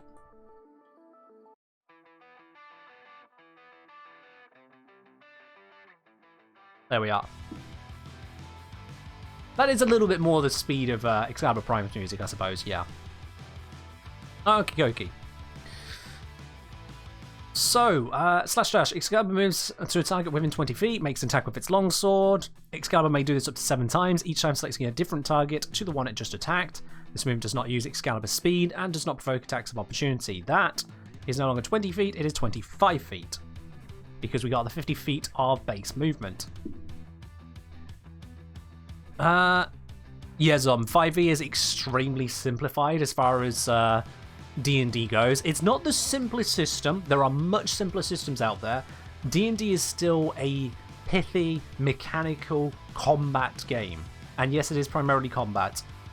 The 3 pillars in Dungeons & Dragons, you've got combat, this beautiful marble column. You've got social, which is this crumbling stone column. And then you've got exploration, which is actually just a patch of ground where a column should have been built, but wasn't. And I'm not exaggerating there. It's pretty bad. It's pretty bad. Exploration in 5e is basically pick up a module and explore the module. That's your exploration. Anyway, not getting distracted onto that for too long. Let's do the stat checking on everything here. The longsword, +6/+6 is +12 to hit. Reach 5 foot on hit, 1d10 +6 slash. Makes that 11. The longbow is now +5 +6 +11 to hit. The hit is going to be 1d8 +5, which is going to be a typical 9 hit. Excalibur makes 6 attacks with its longsword or 4 with its longbow. Let's see how the numbers work out on that before I start changing that figure. I don't want to reduce it, but we got 66 damage from that, and then on the single target. 4 lots of that. So that's actually 15 times 6. That's 90? 90. Oh, bang on. Bang on. That's actually problematic, because that means slash dash is potentially going to be even higher still than that. Ooh, I might have overscaled the damage here. Yeah, I've overscaled the damage. I'm going to bring this down to 3. I'm going to bring that down to 3 because otherwise it will be too much.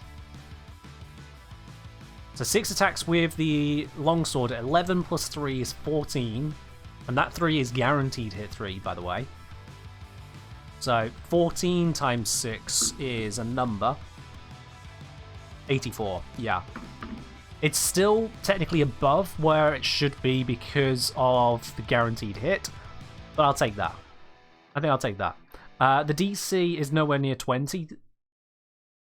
Yeah, the DC is nowhere near that. Oh, I've not included any improved saves. Oh, I need to do that. I forgot. Improved saves for higher level creatures. I'll sort that in a moment. But yeah, the DC on these spells is 4 plus 6. Oh, it is 20. Oh, shit. Is it? Oh my god. Okay, yeah. No, that's fair. That is in line with where it should be. Actually, no, I'm going to bring that down. I want that slightly lower. 17, 3, 19. I don't want that high. Where's the other DC? And I should actually put this in the description of this one as well. So the DM doesn't have to reference it, they can just read it. Exactly right over, yeah. The slash dash waves is only 15 foot long, but it does allow Excalibur to just go absolutely ham. I think the waves rolling would be too many dice. No, yeah, that's also another part of it, just having it be straight damage. Did you want to maybe have that 4 damage bypass resistance? No, actually, no. No, if you get resistance to the damage, congratulations. If anything, that makes the 3 an even better pick than 4. 4, you resist that, it's 2 damage. 3, you resist that, it's 1 damage, which means instead of half damage, you're taking 1/3 of the damage from the energy wave. That means resistance is actually a very good thing to pick up. Again, players have encounters. If you don't go and get resistance to elemental damage, you will get screwed. If you do get resistance, hey, that energy wave is actually not so much of a problem. Congratulations on remembering to slot adaptation in. So yeah, no, I'm actually quite happy with how that works out just by pure chance. 3 damage, open to resistance, let it happen. That is fine with me. There's a reason why the Ancient Empire is no longer here. Yeah. One of those reasons is, canonically, they could not control these. Humanoids infected with an unnatural disease, crafted to turn flesh to armor, body to weapon, mind to obedience. The experiment was mostly successful, failing only in obedience. I put it in the D&D lore here that the Warframes were not controllable. They were absolutely not controllable. That is the design. They work for themselves, and they don't care about you. They are neutral evil. They will murder you. I've got to put some DCs back here because I forgot to do those. Radial Blind, DC 15. Copy. Radial Javelin. Victory Save Throw, DC 15. There we go. Doesn't exist on this one. Nope. Doesn't exist there. Alright, cool. That's fine. Okay, so damage is balanced. We've got the longsword doing loads of damage. We've got the longbow. The longbow has gotten even weaker comparatively speaking, because the prime can't close the distance. I'm actually going to improve that by allowing it 5 attacks with a longbow now. That 5 attacks is allowing it for 45 effective damage, which is still a far cry from effectively like 90 that the longsword can achieve. It's half of it. So the longbow is a last resort for the Excalibur, but it's still a longbow. Longbow is amazing. Almost every character I have ever made in 5e has got at least a longbow in there, even if they're not proficient with it. Always have an emergency longbow. Always. So, we're going to say at will. And this is the Exalted Blade. 8th level. It's not 9th level, because it's not that strong. You know, even with the attacks you can get, which is up to 7 here, and that, yeah, that's balanced. 7 times 3, 21 damage per turn from an 8th level spell. There's a reason it's at will. Because that's not a lot of damage. But when you combine it with everything else he can do, then it is a lot of damage. I'm going to keep the slash dash on the 4-6 recharged. It doesn't need to get any faster than that, because we still got multi-attacks. If we make it all the time, it's just not going to use anything else. So, it's a lot of damage. It's supposed to be a lot of damage. It builds up quickly. And this is only challenge rating 18. You think what the others are going to pull off? Oh, Equinox is going to be devastating. When a DM reads through Equinox Prime, it gets to that 4th ability, Maim. Alright. Oh. If someone dies, they can just unleash all the damage they've dealt to them to everyone. To everyone! How is Blind operating? So, Radial Blind. It's a bonus action on Excalibur Prime, but it is only an action on Excalibur Master and Excalibur Adept. Excalibur lifts its longsword into the air and channels radiant energy through it, blinding nearby enemies, or enemies who can see Excalibur Adept within 45 foot or 30 foot of the Adept. Wait, no. Oh yeah, I didn't change that name from Adept to Master or Prime. Whoopsie! Yeah, so Adept is 30 foot, Master and Prime is 45 foot, must make a Constitution saving throw. On a failed save, the creature is blinded for up to 1 minute, and the creature can resave at the end of each of its turns. Is Equinox going to only be day form? Oh no, Equinox is going to have a built-in power transfer. They can use day or night form interchangeably. I'm just going to give them all of the abilities up front. Well, all of the abilities up to their level. So the first ability is the swapping of forms, which will give them the ability to gain more armor, or health points, or whatever it is, or speed, whatever they get from their first. So it'll just be a form switch. I think I might also give the form switch... No, I'll keep it simple. Speed or armor, whichever it works out to on the switching, whatever the bonuses are there. And I'll just have it last for a turn or so. The second ability...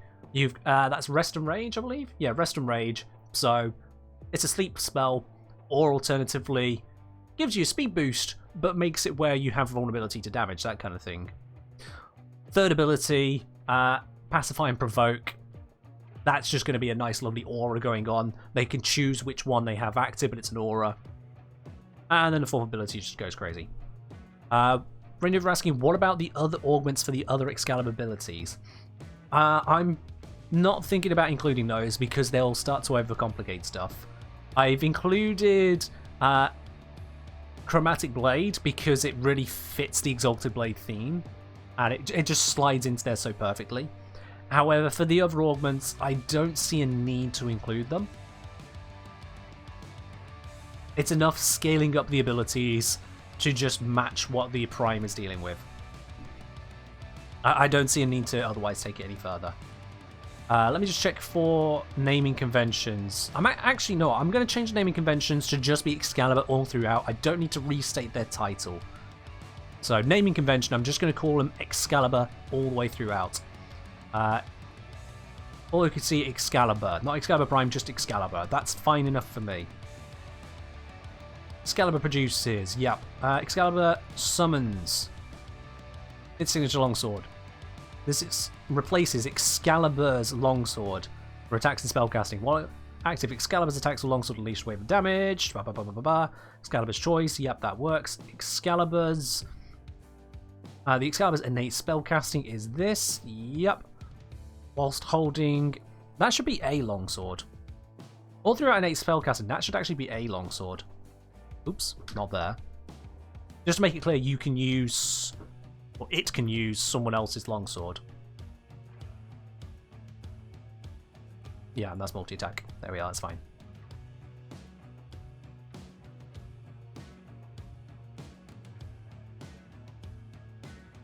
Everything doing just basic physicals at max level will be lame. Yeah, flaming swords are cool. Flaming swords are cool. Flaming swords are absolutely cool. Give your players flaming swords. Right, let's see. So, we have got Excalibur Prime, medium monstrosity, neutral evil, 20 armor class, hit points. I didn't calculate those yet.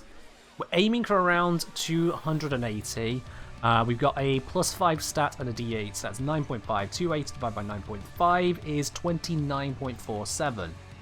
I'm going to err on the higher side, so I'm going to go 30 times 9.5 is 285. So we're going 30, and it's plus 150. There we go. That fixes that.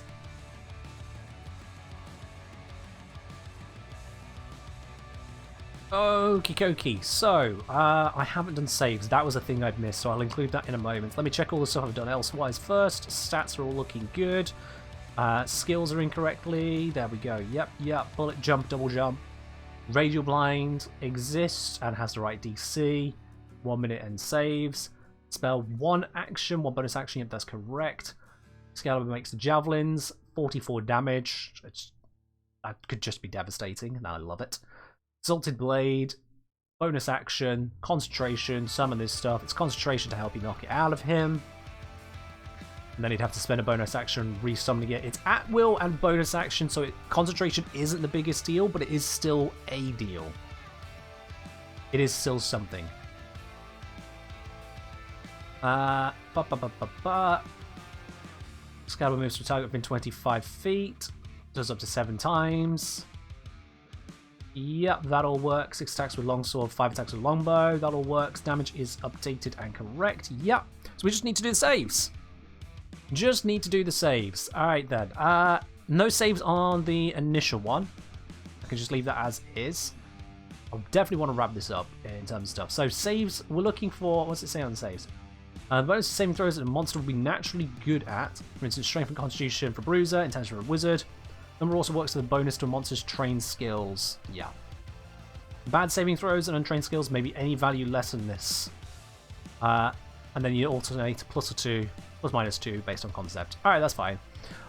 So, the ones that Excalibur should be good at, I would say would be... Yeah, he's just a straight fighter, so strength and constitution, right?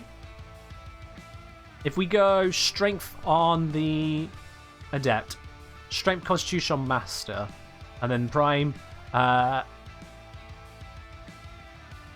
the prime he's actually got a decent amount of intelligence going around, so I could go strength constitution intelligence for the spellcasting. Let's do that.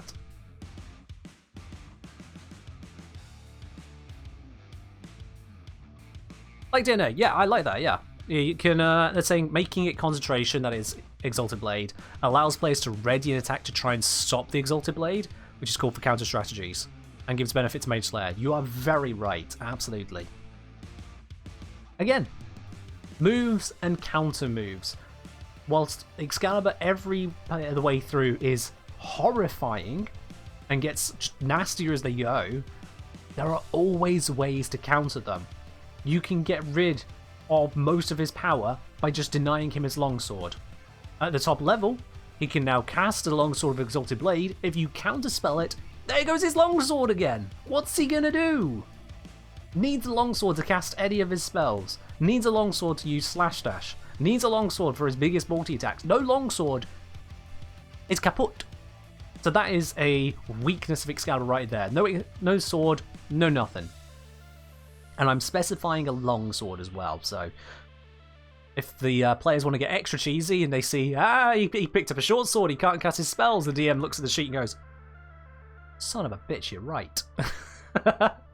I can imagine that happening at a table and the players just cheering that the Excalibur's actually nerfed himself by picking up the wrong sword. I'd love that. I'd love to hear that happening.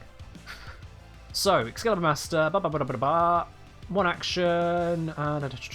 Yeah, it was these saves I need to do. Right then, saves. Do they go above or below skills? I'm going to look at a random monster and hope that tells me what I need to know. Saving throws go above the skills. Thank you, young red shadow dragon. Right then, on the adept. That goes right here. That is saves. Is it saves or saving throws? I think it was just saves, it said. No, it's saving throws. Never mind. My mind said it, but saving throws. So the first one, I'm going to give it strength. And so proficient in that gives it +7. On the master, we're saying saving throws. Strength is now going to be +10. And constitution. Does it write out the name or does it put the initials? Oh, it just puts the 3 letters. I'm, again, matching into the formatting of the book where I can. Because that makes it more professional, and I like to be a professional. So Constitution is a +4, +5, +9. There we go. Just going to copy this down just to make my life easier as we get to the prime. There we go. Saving throws, the strength is now +12. The constitution is now +11. Yep. And the int is now... so that's going to be 3 + 6 + 9. There we are. Again, checking how it looks. Yep, that's how we write it. Cool. Excalibur Master has gone off the edge. Oh no, the lines, the levels, they don't line up. Ah! I need some space somewhere. Oh, I need some space. Okay. I'm going to take out the encounter suggestion level 14. I'm just going to straight up remove that. And if I put the... I should be able to fit the level 13 suggestion onto here. Take that out. Put that below the actions here. And then this...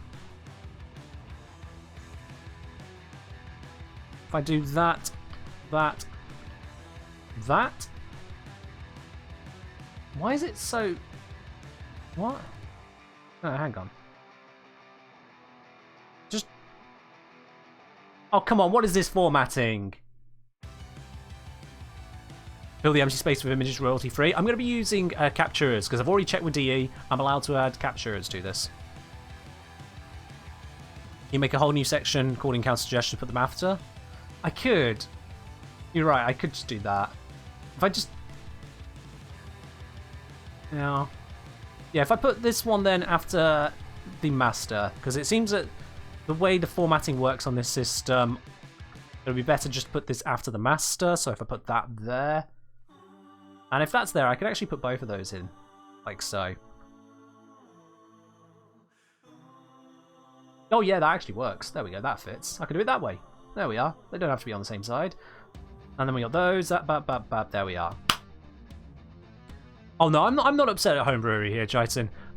The amount that Homebrewery allows me to do here is incredible, honestly.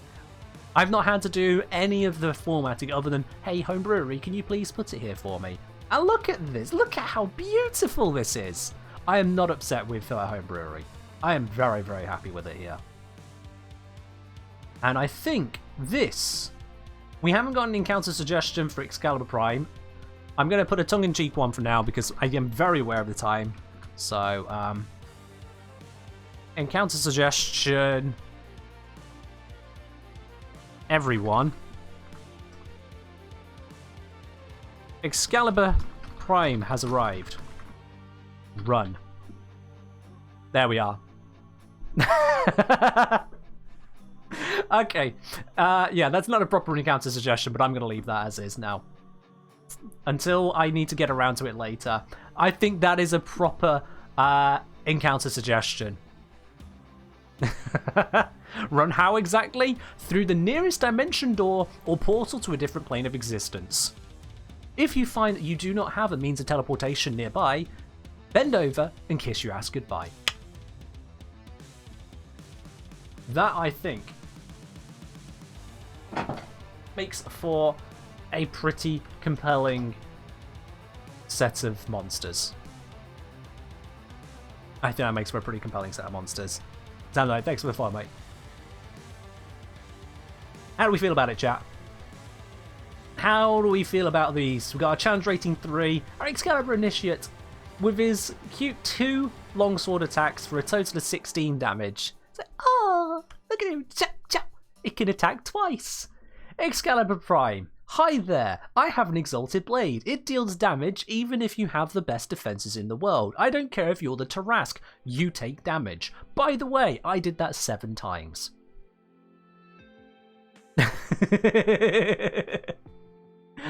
Oh, that to me just exudes power. To face the Prime Warframe is to beg for death, for they will surely bring it to any creature short of a deity. Excalibur Prime is no exception. Yeah, I think this works. Jason's saying, if we play test this stuff in our own games, do you want any feedback on how it goes or no? I mean, if you take these things as you've seen them on stream and want to try them out in your own games, go right ahead, absolutely. DM me what happens on it. This isn't official release at this point in time, but yeah, if you enjoy it, go for it. Apparently, we got so many evil laughs out of this stream. I mean, how can you not? It's when I create things like this, these kinds of bits and pieces put together, that then gets the players in my groups to go, are you trying to kill us? Randy was saying, I still feel like debuff clearing on allies and marking enemies in cover from blind would be nice. I'm Prime, but your call. I don't want Excalibur to be too crazy, Randy. You've got to remember, there's going to be 50 different Warframes, 200 different stat blocks. That is a lot of different things, and I want them to feel fundamentally different. There are enough frames out there with debuffing and otherwise acting abilities, so the only augment I've focused on here is with the Chromatic Blade on Exalted Blade, because otherwise, well, you guys know what I think about Excalibur. He redefined vanilla in Warframe. Excalibur in Warframe is like going to an ice cream shop and ordering a glass of water. That's how he feels to me. So this little bit of elemental damage in here is just to give a little bit of spice to a challenge rating 18 monster. Like, by that point he needs a bit of spice, and just summoning a magical sword doesn't cut it for me. For an ultimate ability, it doesn't cut it. Again, remember what Equinox is going to be able to do. Oh, sorry, did I down your wizard? Snap, I just downed everyone else as well. Shouldn't have let me deal that much damage. That's what Equinox is going to be like. You bring a mook to an Equinox fight. It's like, oh, well, that's just free damage, thank you. I'll just stack up on that one. Okay, and snap. Now that's on everyone. Compared to that, Shiny Blade is still pathetic. That's why I've had to give him so many attacks per turn.